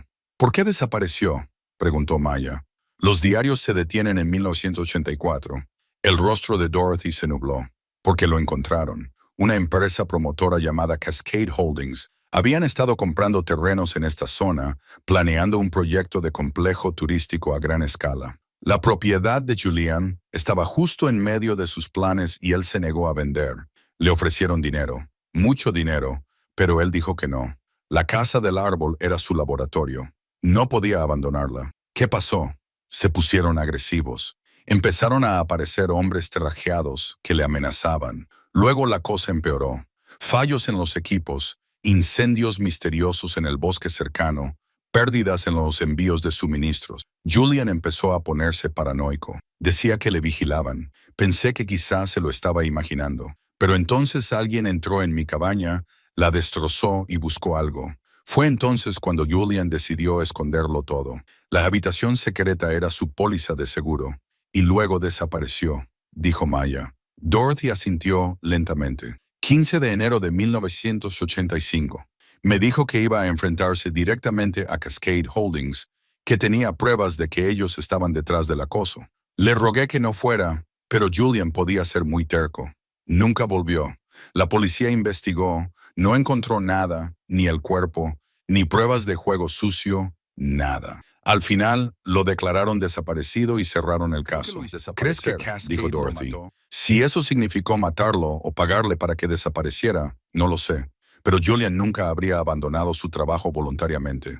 Nunca». Maya sintió frío a pesar de la cálida cocina. «¿Cascade Holdings sigue existiendo?» «Oh, sí», dijo Dorothy con aire sombrío. «Nunca construyeron su complejo turístico. Las regulaciones medioambientales acabaron con el proyecto a finales de los 80, pero la empresa sigue activa, sigue comprando propiedades, sigue operando en el noroeste del Pacífico. Han intentado comprar la tierra de Julian una docena de veces a lo largo de los años, y también me han hecho ofertas por mi propiedad. Las he rechazado todas. Saben lo de la casa del árbol. Saben que hay algo ahí, corrigió Dorothy, pero no saben qué. La propiedad lleva tanto tiempo en un limbo legal que probablemente pensaron que lo que Julian construyó se había podrido. Cuando la compraste, seguro que se dieron cuenta. Como si su conversación los hubiera convocado, llamaron a la puerta de Dorothy. La anciana palideció. No espero a nadie. Maya se levantó y miró por la ventana. Había un todoterreno negro en la entrada. Un hombre con un abrigo caro estaba en el porche con un maletín en la mano. Volvió a llamar a la puerta con más fuerza. Dorothy agarró a Mia del brazo. No abras. Pero el hombre gritó. Señorita Whitmore, sé que está en casa. Solo quiero hablarle de una oportunidad de negocio. Maya tomó una decisión. Abrió la puerta y se enfrentó al hombre con la barbilla levantada. Dorothy no está interesada en lo que sea que esté vendiendo. El hombre pareció sorprendido al verla. Luego, su expresión cambió a reconocimiento. Debe de ser Maya Hartwell, la nueva propietaria de la finca Thorne. Solo se llama la Casa del Árbol, dijo Maya. Ah, pero ambos sabemos que es más que eso, ¿no? El hombre sonrió, y no llegó a sus ojos. Me llamo Richard Vance. Soy especialista en adquisición de terrenos en Cascade Holdings. Me gustaría hablar sobre la compra de su propiedad y de la señorita Whitmore. Estamos dispuestos a ofrecerle condiciones muy generosas. No me interesa, dijo Maya, moviéndose para cerrar la puerta. Richard extendió la mano y la detuvo. Señorita Hartwell, creo que no entiende su situación. Vive en una estructura que probablemente no cumple con la normativa. Tiene una hija en lo que podría considerarse un entorno inseguro. Los servicios del condado ya han presentado sus inquietudes. Sería lamentable que esas inquietudes se intensificaran. Sería mucho más fácil vender la propiedad, tomar el dinero y mudarse a un lugar más adecuado. La amenaza era clara. Maya sintió cómo la ira la invadía. ¿Me está amenazando en serio? ¿Amenazando a mi hija? Les estoy ofreciendo una solución, dijo Richard con suavidad. $750,000 por sus 3 acres. Es más que generoso para un terreno sin urbanizar con una estructura abandonada. Podría comprar una casa de verdad y darle a su hija una vida normal. Salga de esta propiedad. La voz de Dorothy llegó desde detrás de Maya, afilada como cristales rotos. Y no vuelva. La sonrisa de Richard se volvió fría. Ambos están cometiendo un error. Cascade Holdings no se rinde cuando quiere algo. Tenemos recursos, contactos, paciencia. Al final venderán. Todo el mundo lo hace. Le entregó a Maya una tarjeta de visita. Cuando estén dispuestos a ser razonables, llámenme. Regresó a su todoterreno y se marchó, dejándolos de pie en la puerta. Las manos de Maya temblaban de rabia y miedo. Miró la tarjeta. Richard Vance, especialista senior en adquisiciones, Cascade Holdings. Había un número de teléfono y una dirección de correo electrónico. Van a venir a por nosotras, dijo Maya. Llevan 40 años detrás de esta tierra, respondió Dorothy. Aún no han ganado. Pero Maya podía ver la preocupación en los ojos de la anciana. Cascade tenía recursos, tenían abogados y dinero, y al parecer ninguna ética. ¿Qué tenía Mia?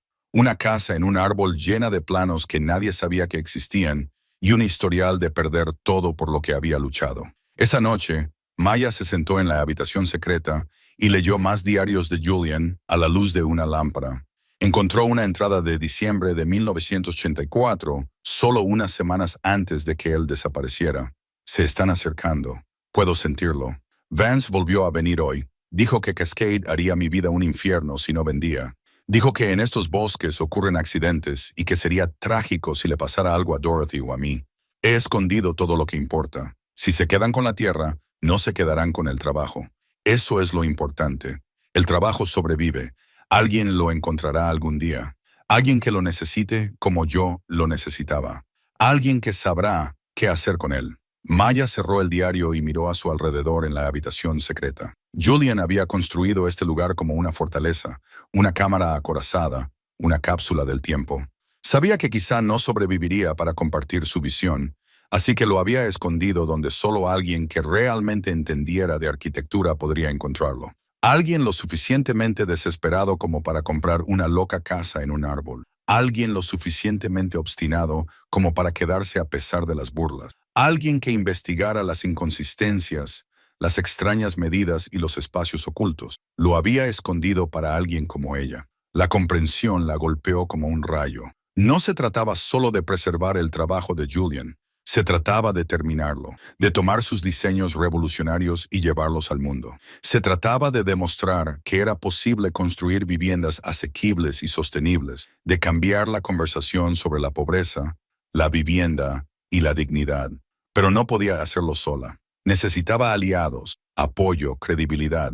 Necesitaba gente que creyera en lo que Julian había creado y necesitaba actuar rápido antes de que Cascade Holdings encontrara la manera de quitárselo todo.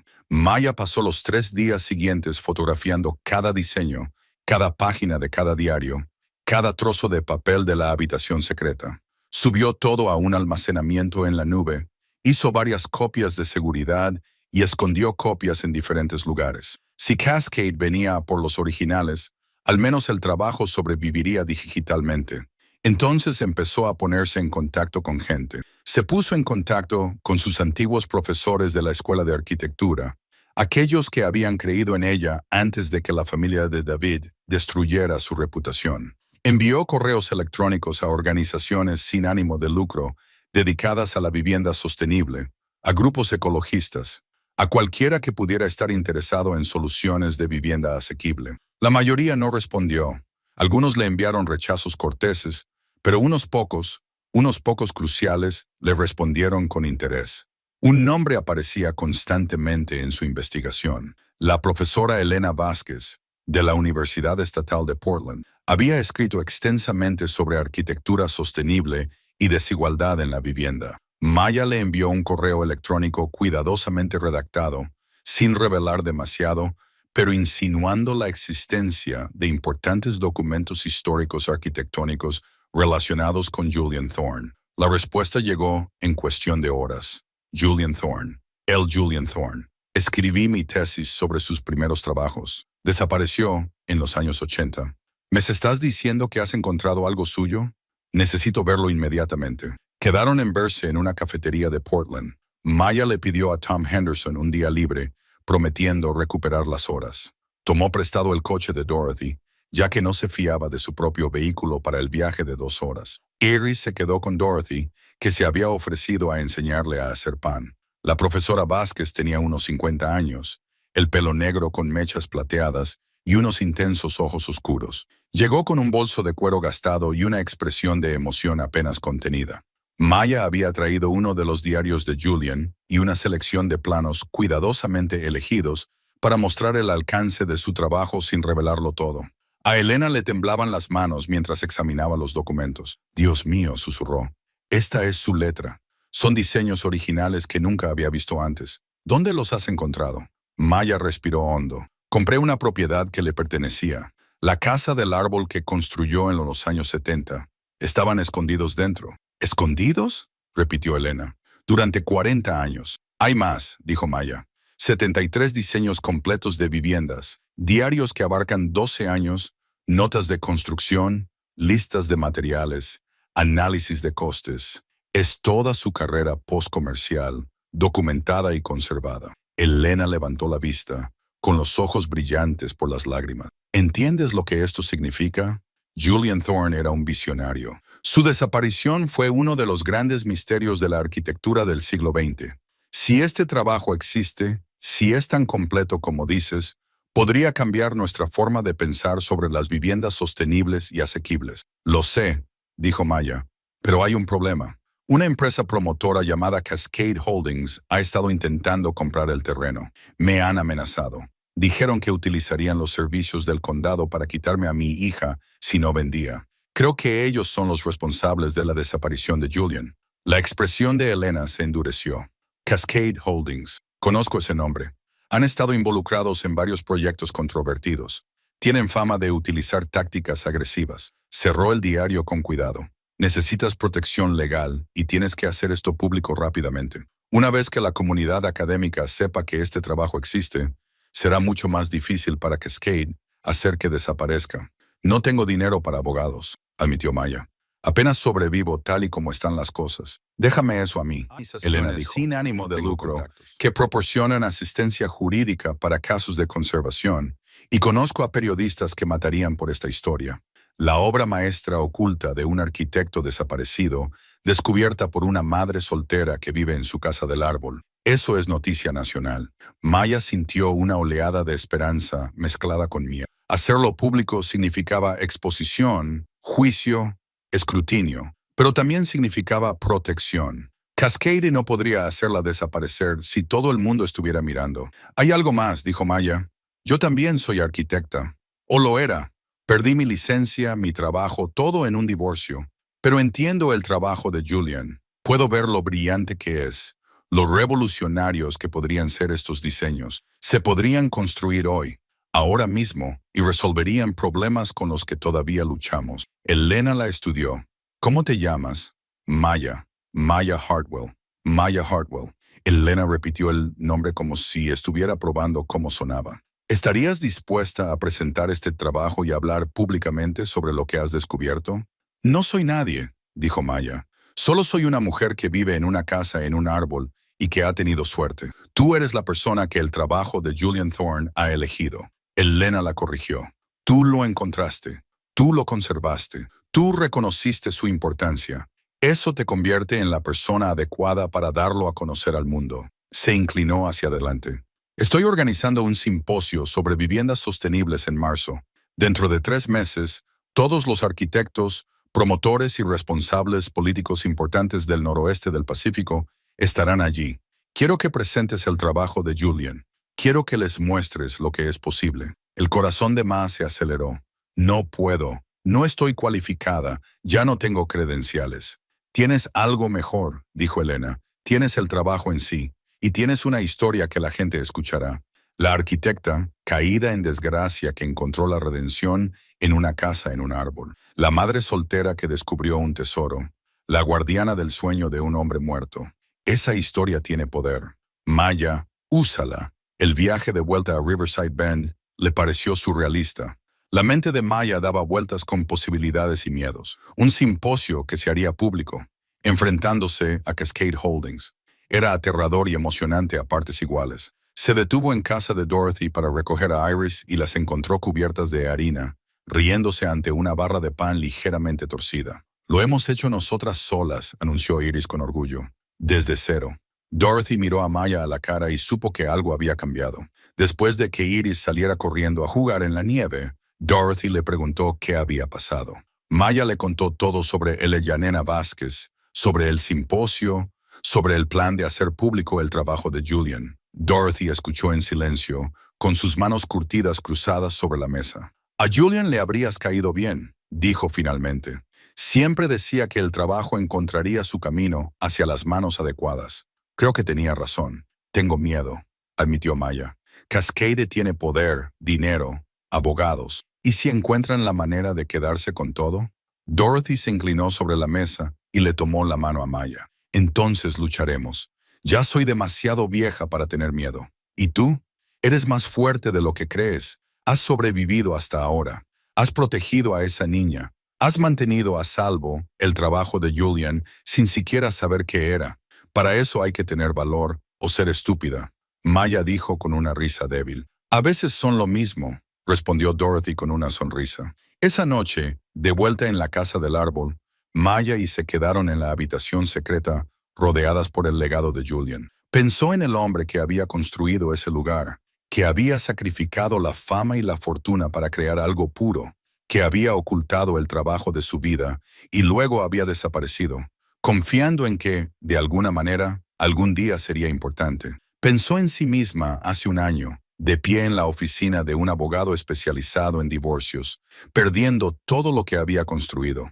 Qué imposible le había parecido que la vida fuera algo más que sobrevivir. Y pensó en Iris, dormida en el desván, prosperando en esta casa del árbol a pesar de todo, creciendo fuerte, valiente y salvaje. Prueba de que lo poco convencional no significaba lo incorrecto. Maya sacó su teléfono y tomó una foto de la habitación secreta. Las estanterías llenas de planos enrollados, décadas de innovación esperando a ser compartidas. La publicó en las redes sociales con un sencillo pie de foto. A veces, el trabajo más importante se realiza en secreto. A veces, se tarda 40 años en descubrirlo. Este es el legado oculto del arquitecto Julian Thorne, y está a punto de cambiarlo todo. Por la mañana, la publicación se había compartido 3000 veces. Por la tarde, los periodistas estaban llamando. Por la noche, la historia era noticia nacional. La obra maestra oculta del arquitecto desaparecido. La madre soltera que encontró una fortuna en planos. La casa del árbol que guardó secretos durante 4 décadas. Y en algún lugar de un edificio de oficinas, Richard Vance, de Cascade Holdings, se enteraba de que la propiedad que había amenazado con adquirir se había convertido en la casa del árbol más famosa de Estados Unidos, lo que significaba que adquirirla discretamente se había vuelto imposible. Maya se paró en su plataforma, observando cómo la puesta de sol pintaba el cielo invernal con tonos naranjas y dorados, y se permitió creer que tal vez, solo tal vez, podría ganar esta lucha, porque ya no luchaba solo por sí misma. Luchaba por la visión de Julian, por la lealtad de Dorothy, por el futuro de Iris, y por todas las personas a las que alguna vez les habían dicho que era imposible tener una vivienda asequible, bonita y sostenible. Los planos demostraban lo contrario, y ahora el mundo iba a verlos. A la mañana siguiente de que la historia se hiciera viral, se despertó y encontró 17 furgonetas de noticias aparcadas a lo largo del camino de tierra que conducía a la casa del árbol. Los periodistas, con cámaras y micrófonos, se agolpaban al pie de los árboles y le gritaban preguntas desde su plataforma. Su teléfono se había quedado sin batería durante la noche por las constantes notificaciones, y cuando lo enchufó, empezó a zumbar inmediatamente como un avispón enfadado. Iris preguntó, asomándose por la ventana. Maya sentía un nudo de ansiedad en el estómago. Esto era lo que quería, ¿no? Atención, protección a través de la visibilidad. Pero no esperaba que sucediera tan rápido, de forma tan abrumadora. «¿Quieren saber sobre la casa del árbol?», dijo.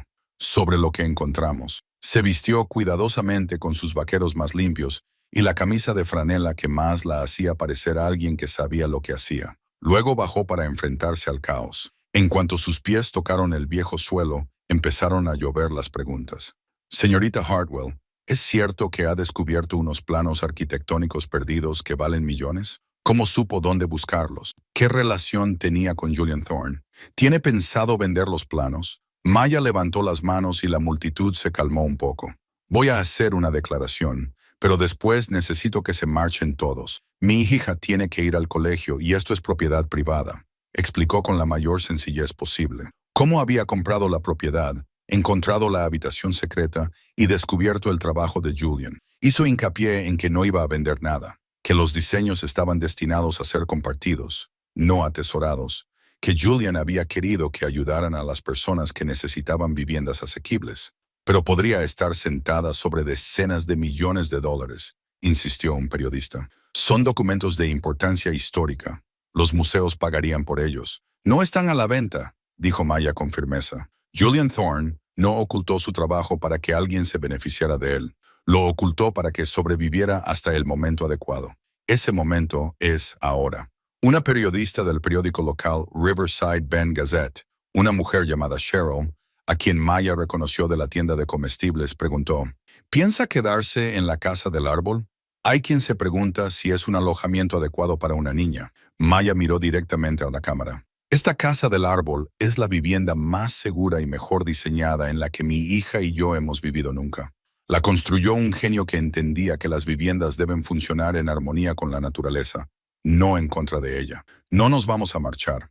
La rueda de prensa, si es que se le puede llamar así, duró 20 minutos. Luego Maya pidió a todos, de forma educada pero firme, que se marcharan. Algunos se quedaron, pero Tom Henderson apareció con 2 de sus trabajadores de la construcción, y su presencia fue suficiente para animar a los rezagados a recoger. Tom se acercó a Maya después de que la última furgoneta se marchara. «Te vi en las noticias esta mañana», dijo. «Todo el pueblo está hablando». Mia se preparó. «Sé que parece una locura. Parece valiente». Tom la interrumpió. «Hay que tener agallas para plantarle cara a Cascade Holdings. Llevan décadas pisoteando a la gente de este condado». Hizo una pausa y se ajustó el cinturón de trabajo. La oferta sigue en pie, la de enseñarme esas técnicas de construcción sostenible, porque si realmente piensas construir alguno de esos diseños, quiero participar. A Maya se le llenaron los ojos de lágrimas. En serio, dijo Tom. Llevamos 40 años construyendo casas de la misma manera. Quizá sea hora de aprender algo nuevo. Durante la semana siguiente, la noticia traspasó las fronteras regionales. Las cadenas nacionales se hicieron eco de ella. Las revistas de arquitectura publicaron retrospectivas sobre los primeros trabajos de Julian Thorne, junto con especulaciones sobre lo que podrían contener. Apareció en programas matutinos de entrevistas explicando la importancia histórica. Y durante todo ese tiempo, el teléfono de Mia no dejó de sonar. Pero tampoco lo hizo la campaña de Cascade Holdings. 3 días después de que se publicara la noticia, Mia recibió una carta certificada. Era de un bufete de abogados de Seattle que representaba a Cascade Holdings. Afirmaban que la obra de Julian Thorne había sido creada mientras estaba bajo contrato con empresas que ellos habían adquirido posteriormente, por lo que los diseños eran su propiedad intelectual. Exigían acceso inmediato a la Casa del Árbol y a todos los documentos que contenía, o solicitarían una orden judicial. Maya llamó a Elena presa del pánico. ¿Pueden hacer eso? ¿Pueden simplemente reclamar la propiedad? Pueden intentarlo, dijo Elena. Pero la ley de propiedad intelectual es complicada, especialmente cuando se trata de una obra creada hace más de 40 años por alguien que está legalmente muerto. Te voy a poner en contacto con una abogada especializada en esto. Se llama Sarah Chen y es muy buena. Sarah Chen era realmente muy buena. Tenía unos 30 años. Era muy perspicaz y estaba profundamente ofendida por las tácticas de Cascade. Aceptó el caso de Maya de forma gratuita, calificándolo de cuestión de preservación cultural y justicia en materia de vivienda. En 2 días, presentó contraargumentos, alegando que Julian había creado los diseños después de dejar sus contratos comerciales, que los había ocultado explícitamente para evitar la explotación corporativa y que Maya, como propietaria legal de la propiedad, tenía todo el derecho sobre el contenido. Esto se va a poner feo, advirtió Sarah durante una videollamada. Cascade no quiere que estos diseños se hagan públicos porque demuestran que es posible construir viviendas asequibles y sostenibles. Eso amenaza todo su modelo de negocio de construir subdivisiones baratas e idénticas. Lucharán con uñas y dientes. Deja que luchen, dijo Maya, sorprendida por la firmeza de su propia voz. La ciudad de Riverside Bend comenzó a cambiar como las placas tectónicas que se mueven bajo la superficie. Al principio, fue sutil. La gente dejó de cruzar la calle cuando veía a Maya en la ciudad. La cajera de la tienda general volvió a establecer contacto visual. Luego se hizo más evidente. Una mujer se le acercó en el aparcamiento de la oficina de correos. «Lo siento», le dijo la mujer. Era joven, quizá de unos 20 y tantos años, con un bebé en brazos. «Yo era una de las personas que te juzgaba, que pensaba que estabas loca por vivir en esa casa del árbol con tu hija. Pero te vi en la televisión y me di cuenta de que no estabas loca. Solo eras más valiente que el resto de nosotros». Le siguieron más disculpas. Las madres del grupo comunitario de mujeres se presentaron en la casa de Dorothy, donde Maya estaba de visita, con una cesta de magdalenas y expresiones avergonzadas. Jennifer, la que había liderado la delegación meses atrás, habló en nombre de todas. «Nos equivocamos», dijo simplemente. «Pensábamos que estábamos protegiendo a la comunidad, pero solo estábamos siendo mezquinas. Lo que tú has hecho, compartir esos diseños, intentar ayudar a la gente, eso es un verdadero servicio a la comunidad. Lo sentimos». Maya aceptó la disculpa, aunque una parte de ella quería recordarles lo rápido que se habían vuelto contra ella, lo dispuestas que habían estado a llamar a los servicios sociales. Pero estaba aprendiendo que la elegancia era más poderosa que el rencor. «Gracias», dijo. «Significa mucho para mí». La escuela también cambió.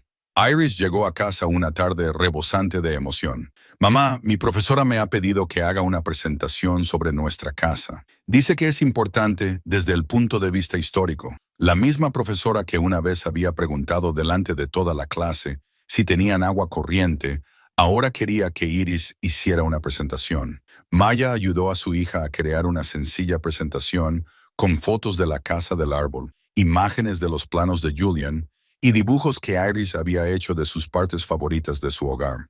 La presentación debía durar 10 minutos. La clase hizo tantas preguntas que se prolongó durante 45.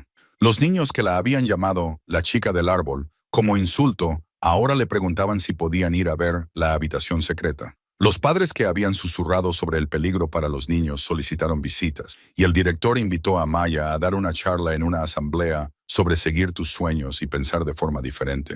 Ella rechazó la invitación. No estaba preparada para ese nivel de exposición, pero la invitación en sí misma le pareció una reivindicación. Tom Henderson contrató a Maya a tiempo completo como su consultora de diseño sostenible. Su primer proyecto fue rediseñar una urbanización de viviendas sociales que el condado había encargado. En lugar de las cajas rectangulares estándar que Tom solía construir, Maya adaptó uno de los diseños de Julian, creando unidades agrupadas alrededor de un patio central con espacios verdes compartidos, paneles solares y recogida de agua de lluvia. La Junta de Planificación del condado estuvo a punto de rechazarlo por ser demasiado poco convencional, pero Elena Vázquez se presentó a la reunión con una presentación sobre el ahorro de costes a largo plazo y el impacto medioambiental. La Junta lo aprobó por unanimidad, pero Cascade Holdings no se dio por vencida. En febrero, Richard Vance regresó, esta vez con otros 3 hombres vestidos con trajes caros y una carpeta llena de documentación. Maya los recibió en el suelo, negándose a dejarlos subir a la casa del árbol. Dorothy se quedó a su lado y Tom Henderson acechaba cerca con los brazos cruzados, con aire intimidante. Señorita Hartwell, comenzó Richard, con una sonrisa ensayada y vacía. Hemos estado revisando los registros de la propiedad y hemos descubierto algunas cosas interesantes. El levantamiento topográfico original de este terreno, realizado en 1972, contiene errores. El límite este se encuentra en realidad 4,5 metros más al oeste de lo que indica su escritura. Eso significa que una parte de su casa del árbol, incluida la plataforma y el puente, está construida en un terreno que legalmente pertenece a la parcela adyacente. A Maya se le heló la sangre. ¿Qué parcela adyacente? La sonrisa de Richard se amplió. La que Cascade Holdings compró en 1953. Hemos sido muy pacientes, pero técnicamente está invadiendo nuestra propiedad. Necesitamos que retire las estructuras invasoras en un plazo de 30 días o solicitaremos una orden judicial para que sean retiradas. Eso es, gruñó Tom. Esa casa del árbol lleva ahí 50 años, solo por prescripción adquisitiva. En Oregón se requiere un plazo de 7 años, que se aplicaría si la señorita Hartwell hubiera vivido aquí durante ese tiempo, interrumpió Richard. Pero solo es propietaria de la propiedad desde hace 4 meses. El reloj se reinicia con el nuevo propietario. Sarah Chen presentó una moción de emergencia para detener cualquier acción mientras se investigaba la discrepancia en la encuesta. Pero eso significaba más gastos legales, más estrés, más incertidumbre. Maya se quedaba despierta por la noche, mirando al techo, preguntándose si Cascade encontraría la manera de destruir la casa del árbol por completo. Si no podían quedarse con los diseños de Julian, tal vez preferirían verla derribada antes que dejar que ella se quedara con ella. El simposio de marzo llegó como una fecha límite y un salvavidas al mismo tiempo. Elena había organizado que Maya hiciera una presentación durante la sesión principal, en horario de máxima audiencia, ante más de 800 arquitectos, promotores, urbanistas y defensores de la vivienda. Maya nunca había estado tan aterrorizada. Condujo hasta Portland el día anterior con Iris y Dorothy, que insistieron en acompañarla para darle apoyo moral. Elena les había reservado una habitación de hotel pagada por los patrocinadores del simposio. Iris pensaba que alojarse en un hotel era lo más emocionante que le había pasado nunca. Saltar en las camas y pedir el servicio de habitaciones como una pequeña reina. Esa noche, Maya ensayó su presentación y por enésima vez decidió decir la verdad, toda la verdad, no solo sobre el descubrimiento de la obra de Julian, sino también sobre su propia caída en desgracia, sobre perderlo todo y comprar una casa en un árbol por desesperación, sobre ser ridiculizada, juzgada y amenazada, porque si iba a defender la vivienda asequible, necesitaba hablar desde la experiencia vivida, no desde el conocimiento teórico.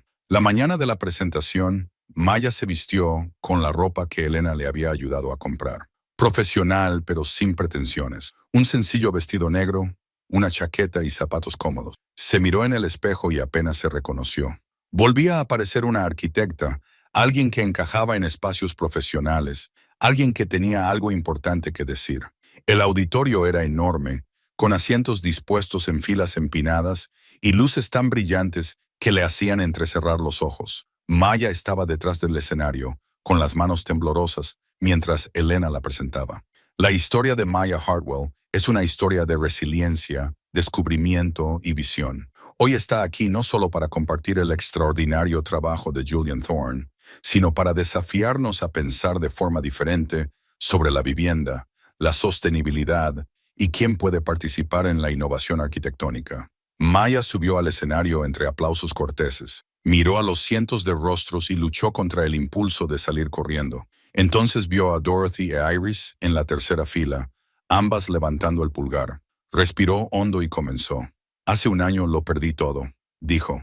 Mi matrimonio, mi trabajo, mi casa, mi reputación. Era una arquitecta colegiada que trabajaba para una prestigiosa. Me quedé sin trabajo, casi sin hogar, y me dijeron que era una mala madre porque no podía permitirme una vivienda mejor. Compré una casa en un árbol por $12,000 porque era lo único que me quedaba. La gente se reía de mí, me llamaban loca, intentaron quitarme a mi hija. La sala se había quedado en silencio. Maya avanzó su presentación y mostró la primera foto de la casa en el árbol, desgastada y de aspecto extraño desde abajo. Pero esta casa en el árbol no era solo una compra desesperada. Era el trabajo de toda una vida de Julian Thorne, uno de los arquitectos más brillantes del siglo XX, un hombre que renunció a la fama y la fortuna porque creía que la arquitectura debía servir a las personas, no a los beneficios económicos. Mostró los planos de Julian, explicando cada innovación, cada técnica de ahorro de costes, cada característica de sostenibilidad. Mostró las notas de construcción, demostrando que no se trataba de conceptos fantásticos, sino de diseños prácticos y construibles. Mostró sus propios cálculos, actualizando los costes de los materiales a los precios actuales, y demostró que una familia de 4 miembros podía vivir en una de las casas de Julian por menos de $20,000 en costes de construcción. Estos diseños demuestran algo que la industria de la promoción inmobiliaria no quiere admitir. Maya dijo que es posible construir viviendas asequibles, bonitas y sostenibles. Siempre lo ha sido. Simplemente decidimos no construirlas porque es más rentable construir cajas idénticas y baratas que se desmoronan en 20 años y obligan a la gente a entrar en un ciclo interminable de alquileres y deudas. Les habló de Cascade Holdings, de las amenazas y la intimidación legal, de las empresas que prefieren destruir la innovación antes que ver cómo cambia su modelo de negocio. Mostró fotos de campamentos de personas sin hogar en Portland, de familias que viven en coches, de la crisis de la vivienda asequible que está arrasando comunidades en todo Estados Unidos. Julian Thorne ocultó su trabajo porque sabía que era peligroso, dijo Maya. Peligroso para los intereses poderosos, peligroso para el statu quo, pero también creía que sobreviviría hasta que alguien lo necesitara lo suficiente como para luchar por él. Yo soy esa persona. Lucho porque mi hija se merece un hogar, porque millones de familias se merecen un hogar, porque la vivienda es un derecho humano, no un bien de lujo, concluyó con un desafío. Los diseños de Julian se están digitalizando y se publicarán como arquitectura de código abierto. Cualquiera puede utilizarlos, cualquiera puede adaptarlos, cualquiera puede construirlos. Hago un llamamiento a los arquitectos, promotores, organizaciones sin ánimo de lucro y comunidades para que tomen estos diseños y los hagan realidad. Construyan, mejoren. Demuestren que podemos hacerlo mejor que el sistema que tenemos. Demuestren que la visión de Julian Thorne no era ingenua, era acertada. El auditorio estalló en aplausos. La gente se puso de pie y el sonido inundó a Mia como una ola. Se quedó de pie en el escenario, con lágrimas corriendo por su rostro, y sintió que algo se rompía dentro de ella. No se rompía como si se hiciera añicos, sino como si se abriera un caparazón. Ya no era la arquitecta desacreditada. Ya no era la loca de las casas en los árboles. Era alguien que había sobrevivido al infierno y había salido con un tesoro. Era alguien con algo que decir. Las siguientes 3 horas fueron un torbellino de conversaciones, tarjetas de visita, periodistas que querían entrevistas, arquitectos que querían colaborar. Una organización sin ánimo de lucro llamada Home Builders Alliance se ofreció a financiar la construcción de 5 proyectos piloto utilizando los diseños de Julian. Un promotor inmobiliario de Seattle quería adquirir la licencia del concepto de la Casa del Árbol para una ecoaldea. Un documentalista quería contar toda la historia, pero el momento más importante llegó de la mano de una joven, probablemente de 20 y tantos años, que se acercó a Maya durante un descanso. Estoy estudiando arquitectura en la universidad, dijo, y me han dicho cientos de veces que las viviendas asequibles no pueden ser bonitas, que la sostenibilidad es demasiado cara, que los pobres deben estar agradecidos por cualquier refugio que consigan. Tu presentación ha demostrado que todo eso es mentira. Hoy has cambiado mi vida. Gracias. Maya la abrazó. Esta desconocida, que representaba a todos los arquitectos a los que alguna vez se les había dicho que renunciaran a su visión, le susurró, ve y construye algo bonito que todo el mundo pueda permitirse. Así es como me das las gracias. La batalla legal con Cascade Holdings continuó durante 3 meses más. Sarah Chen luchó con uñas y dientes y la atención de los medios de comunicación dificultó que Cascade pudiera operar en la sombra. Cuando quedó claro que no podían ganar por la vía legal, intentaron una última táctica.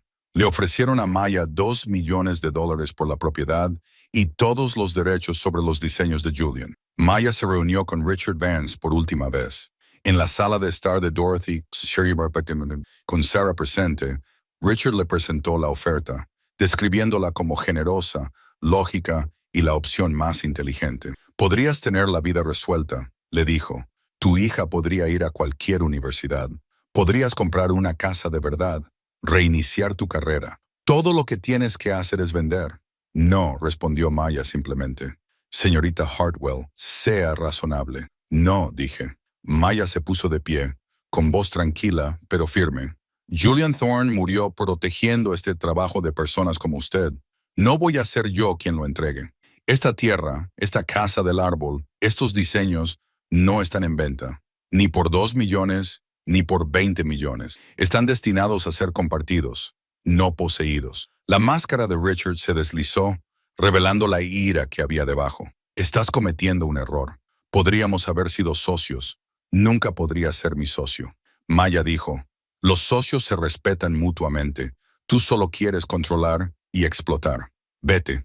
Cascade Holdings finalmente retiró su demanda en junio, probablemente calculando que la publicidad negativa les estaba costando más de lo que valía el terreno. Sarah Chen llamó para dar la noticia y Maya colgó el teléfono antes de gritar de alegría tan fuerte que Iris vino corriendo, pensando que algo iba mal. Hemos ganado, cariño. Hemos ganado. Bailaron alrededor de la casa del árbol, riendo y llorando, y Maya se sintió más ligera que en años. El peso del miedo y la incertidumbre se disipó, sustituido por algo más intenso, la certeza. Sabía lo que tenía que hacer ahora. Sabía quién era. En julio, Maya creó la fundación Julian Thorne para la vivienda sostenible. Elena Vázquez se unió como directora ejecutiva. Dorothy donó su propiedad a la fundación, creando un campus donde los arquitectos podían estudiar las técnicas de Julian y probar nuevos diseños sostenibles. Tom Henderson se convirtió en el jefe de construcción, contratando a equipos locales y formándolos en los innovadores métodos de construcción.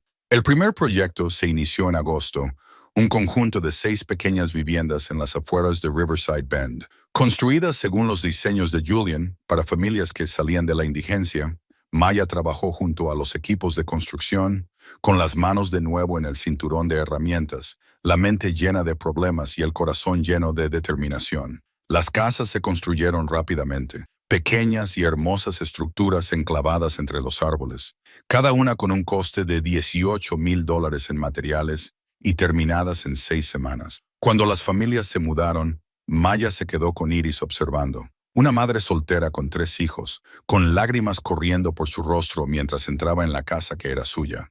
Un veterano anciano que había estado viviendo en su coche, estrechando la mano de Tom y diciendo que era el lugar más bonito en el que había vivido nunca. Una joven pareja con un bebé de pie en su pequeño porche, mirando las montañas como si estuvieran viendo el mundo por primera vez. Lo hemos conseguido, susurró Iris. Lo hemos hecho, asintió Maya. Y esto es solo el principio. La casa del árbol se convirtió exactamente en lo que Julian probablemente había esperado que fuera.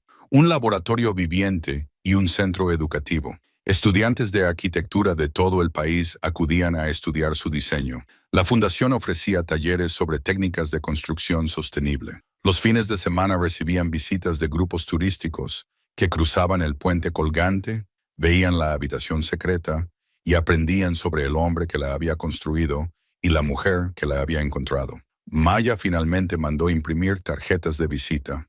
Maya Hartwell, fundadora y arquitecta, jefe, Fundación Julian Thorne.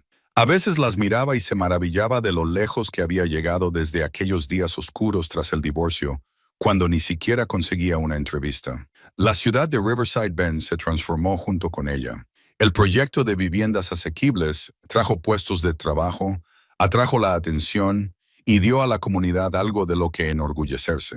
La tienda general comenzó a vender postales de la Casa del Árbol. La cafetería creó un Thornburger y donó las ganancias a la fundación. La escuela añadió la arquitectura sostenible a su plan de estudios y Maya acudía cada trimestre para dar clases.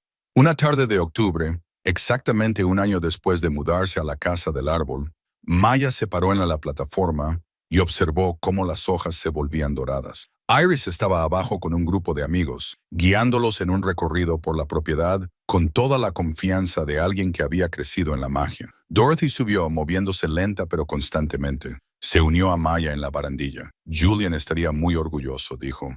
Hiciste lo que él no pudo. Trajiste su trabajo al mundo. Tú, todos yo, lo hicimos. Elena, Tom, Sarah, todos nosotros. Pero tú fuiste la catalizadora. Dorothy insistió. Fuiste lo suficientemente valiente como para comprar una casa del árbol loca, lo suficientemente terca como para quedarte cuando todos te juzgaban, lo suficientemente inteligente como para descubrir los secretos y lo suficientemente valiente como para luchar por ellos. Eso no somos nosotros, eres tú. Maya pensó en la mujer que había sido un año atrás, destrozada y desesperada, firmando los papeles de una propiedad que todos consideraban maldita. Pensó en la madre soltera aterrorizada por perder a su hija, la arquitecta desacreditada que pensaba que su carrera había terminado, la persona que se sentía pequeña, sin valor y derrotada. Esa mujer ya no existía. En su lugar había alguien que había aprendido que desmoronarse a veces significaba reconstruirse para ser más fuerte. Alguien que descubrió que las cosas de las que la gente se burla a menudo son solo innovaciones que no están preparados para comprender. Alguien que había demostrado que una sola persona con convicción podía cambiar la conversación. En noviembre, la fundación había completado 12 viviendas en 3 proyectos diferentes. Cada una de ellas se documentó meticulosamente, con un seguimiento de los costes, la medición de la eficiencia energética y una encuesta de satisfacción de los residentes. Los datos demostraron lo que Maya había estado defendiendo todo el tiempo. Los diseños de Julian no eran solo una bonita teoría, eran una realidad práctica. Los costes de construcción ascendieron a una media de $19,300 por unidad. Los costes energéticos eran un 70% más bajos que los de las viviendas convencionales, y todos los residentes afirmaban sentirse más seguros, más felices y más conectados con su comunidad que en sus viviendas anteriores. Las universidades comenzaron a ponerse en contacto. Con el deseo de colaborar en un proyecto de investigación, la Autoridad Estatal de Vivienda invitó a Mia a asesorar sobre la política de vivienda asequible. Un equipo de documentalistas de la PBS pasó 2 semanas filmando en la Casa del Árbol, entrevistando a Mia, Dorothy y las familias que se habían mudado a las viviendas diseñadas por Julian. El documental, titulado The Architect in the Trees, se emitiría la primavera siguiente y ganaría 3 premios. Pero el éxito trajo consigo nuevos retos. La fundación crecía más rápido de lo que Maya había previsto y se encontró dedicando más tiempo a las reuniones que a las obras. Contrató personal, gente que creía en la misión y aportaba habilidades que ella no tenía. Redactores de subvenciones, gestores de proyectos, especialistas en comunicación. La operación que había comenzado solo con ella y una habitación escondida llena de planos, ahora empleaba a 17 personas. Una noche a principios de diciembre, Maya se sentó a la mesa de la cocina de Dorothy, revisando los presupuestos y sintiéndose abrumada. No sé si puedo hacer esto, admitió. Dirigir una fundación, gestionar personal, tratar con donantes. Soy arquitecta, no directora ejecutiva. Dorothy les sirvió té a ambas y se sentó con una sonrisa cómplice. ¿Sabes lo que solía decir Julian? Que los mejores líderes son aquellos que nunca quisieron liderar porque lo hacen por necesidad, no por ego. Tú no te propusiste construir un imperio, Maya. Te propusiste honrar el trabajo de alguien y ayudar a las personas que necesitaban un hogar. Ese propósito auténtico es lo que hace que la gente te siga. Me aterra estropearlo todo. Maya dijo que tomaría la decisión equivocada y destruiría todo lo que habíamos construido. Entonces aprenderás de ello y lo harás mejor. Dorothy dijo simplemente, la perfección no es el objetivo. El progreso sí lo es. Ya estás cambiando vidas. Eso es lo que importa. Al día siguiente, Maya tomó una decisión. Ascendió a Elena a directora general de la fundación, reconociendo que su amiga tenía las habilidades empresariales y la experiencia que a Maya le faltaban. Maya seguiría siendo la arquitecta jefe y la cara visible, haciendo lo que mejor sabía hacer: diseñar, construir y contar historias. Era la decisión correcta y todos lo sabían. La fundación empezó a funcionar mejor casi de inmediato. Llegó la Navidad y la casa del árbol se transformó. Iris insistió en decorarla, colocando luces a lo largo de las barandillas y colgando adornos de las ramas. Invitaron a Dorothy y Mayburn, a Tom y a su familia, a Sarah, la abogada, y a algunas de las familias de los proyectos de vivienda. 19 personas se apiñaron en la casa del árbol, comieron una cena compartida y cantaron villancicos ligeramente desafinados. Maya miró a su alrededor a estas personas que se habían convertido en su familia. Esta comunidad que se había formado en torno a la visión de Julian, y se sintió agradecida de una manera que le hizo doler el pecho. Hace un año estaba sola, asustada, ridiculizada por este pueblo. Ahora estaba rodeada de personas que creían en ella, que habían luchado junto a ella, que habían demostrado que la comunidad se podía elegir tanto como heredar. El día después de Navidad, Maya recibió una carta inesperada. Era de David, su exmarido. Estuvo a punto de tirarla sin leerla, pero la curiosidad pudo más. Maya, comenzaba. Vi el avance del documental y los artículos sobre tu fundación. Quería decirte que me impresiona lo que has construido y que siento cómo te traté durante el divorcio. Fui cruel porque me sentía culpable y te quité todo lo que pude porque temía que estuvieras mejor sin mí. Resulta que tenía razón. Estás haciendo un trabajo que realmente importa. Mientras yo sigo moviendo dinero para gente rica, sé que esta disculpa llega con años de retraso, pero necesitaba decirlo. Te merecías algo mejor que yo.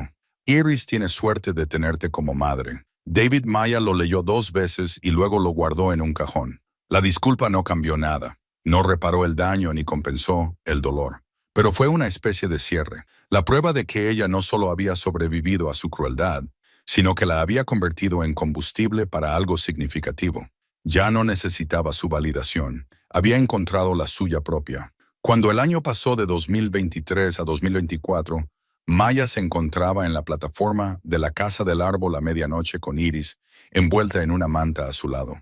Contemplaban los fuegos artificiales de la lejana ciudad, pequeñas explosiones de color contra el cielo negro. «Pide un deseo, mamá», dijo Iris. Maya cerró los ojos. Hace un año habría deseado estabilidad, dinero, respeto. Ahora deseaba algo diferente: la fuerza para seguir construyendo, la sabiduría para liderar bien, que más familias encontraran hogares en estructuras diseñadas con amor y cuidado, que el legado de Julian se extendiera más allá de lo que él había soñado. «¿Qué has deseado?», preguntó Iris. «Que sigamos cambiando el mundo, una casa a la vez», respondió Maya. Iris sonrió. «Es un buen deseo. Estaba tan enfadada cuando lo perdí todo», dijo Maya en voz baja. «Pensaba que David y sus abogados habían destruido mi vida, pero solo quemaron las partes que nunca fueron realmente mías. El trabajo que nunca me valoró, el matrimonio construido sobre mentiras, la vida que parecía perfecta, pero que se sentía vacía. Perder todo eso dejó espacio para esto, para un propósito, para algo que realmente importa». Dorothy le apretó la mano. Eso no es perder, querida. Eso es convertirse. Mientras el sol se ponía detrás de las montañas, pintando el cielo con colores imposibles, Maya se sintió completa de una manera que nunca antes había experimentado. No perfecta. Todavía había dificultades, facturas que pagar, batallas que librar, pero se sentía completa. Había llegado a esta casa del árbol sin nada más que desesperación y una niña de 7 años. Había encontrado los sueños de un hombre muerto y los había convertido en un cambio vivo. Habían ridiculizado, amenazado y dudado de ella, pero aún así había ganado. Porque algunas victorias no consisten en recuperar lo que has perdido, consisten en descubrir lo que nunca supiste que necesitabas. Julian Thorne necesitaba a alguien que encontrara su trabajo. El mundo necesitaba pruebas de que era posible construir viviendas asequibles. Maya necesitaba aprender que era más fuerte de lo que nadie, incluida ella misma, había creído jamás. Iris, que creció en una casa en un árbol sobre un río, aprendió que el hogar no se trata de metros cuadrados o códigos postales, sino de amor y creatividad, y se negó a ser pequeña cuando el mundo lo exigía. Iris llevaría todo esto consigo al futuro que construyera para sí misma. La casa del árbol se balanceaba suavemente con la brisa de la tarde. En algún lugar abajo, los niños reían. En algún lugar cercano, las familias cenaban en hogares que demostraban que la justicia en la vivienda era posible. En algún lugar del mundo, los arquitectos descargaban los diseños de código abierto de Julian y planeaban construir algo mejor. Cualquiera puede cambiar el mundo si está dispuesto a subirse al árbol que todos los demás consideran una locura y quedarse allí el tiempo suficiente para encontrar el tesoro escondido entre sus ramas. Maya Hartwell se había subido, se había quedado y había encontrado algo que valía más que el dinero, más que la reputación, más que la vida que había perdido. Había encontrado un propósito, se había encontrado a sí misma, había encontrado la prueba de que, a veces, las personas que la sociedad descarta son las que lo cambian todo. Porque las cosas rotas se pueden reconstruir más fuertes, las personas caídas pueden levantarse más alto y una madre soltera en una casa en un árbol, armada con nada más que determinación y los sueños de un arquitecto fallecido, puede recordar al mundo que la vivienda es un derecho humano, que la innovación pertenece a todos y que, a veces, el acto más revolucionario es simplemente negarse a rendirse a una casa en un árbol mientras el pueblo se reía se convirtió en la mujer que demostró que todos estaban equivocados, no con ira o venganza, sino con visión, resiliencia y la inquebrantable creencia de que todos, independientemente de sus ingresos o circunstancias, merecían un lugar al que llamar hogar. La habían ridiculizado por mudarse a los árboles, pero había encontrado la habitación secreta de Julian Thorne, y al hacerlo, había encontrado el plano para su propia redención y la base para una revolución en materia de vivienda asequible que se extendería a las generaciones venideras. Fin. A continuación, 2 historias más impactantes que te conmoverán. Haz clic ahora para seguir descubriendo con nosotros y suscríbete si crees que los sueños olvidados aún merecen volar alto.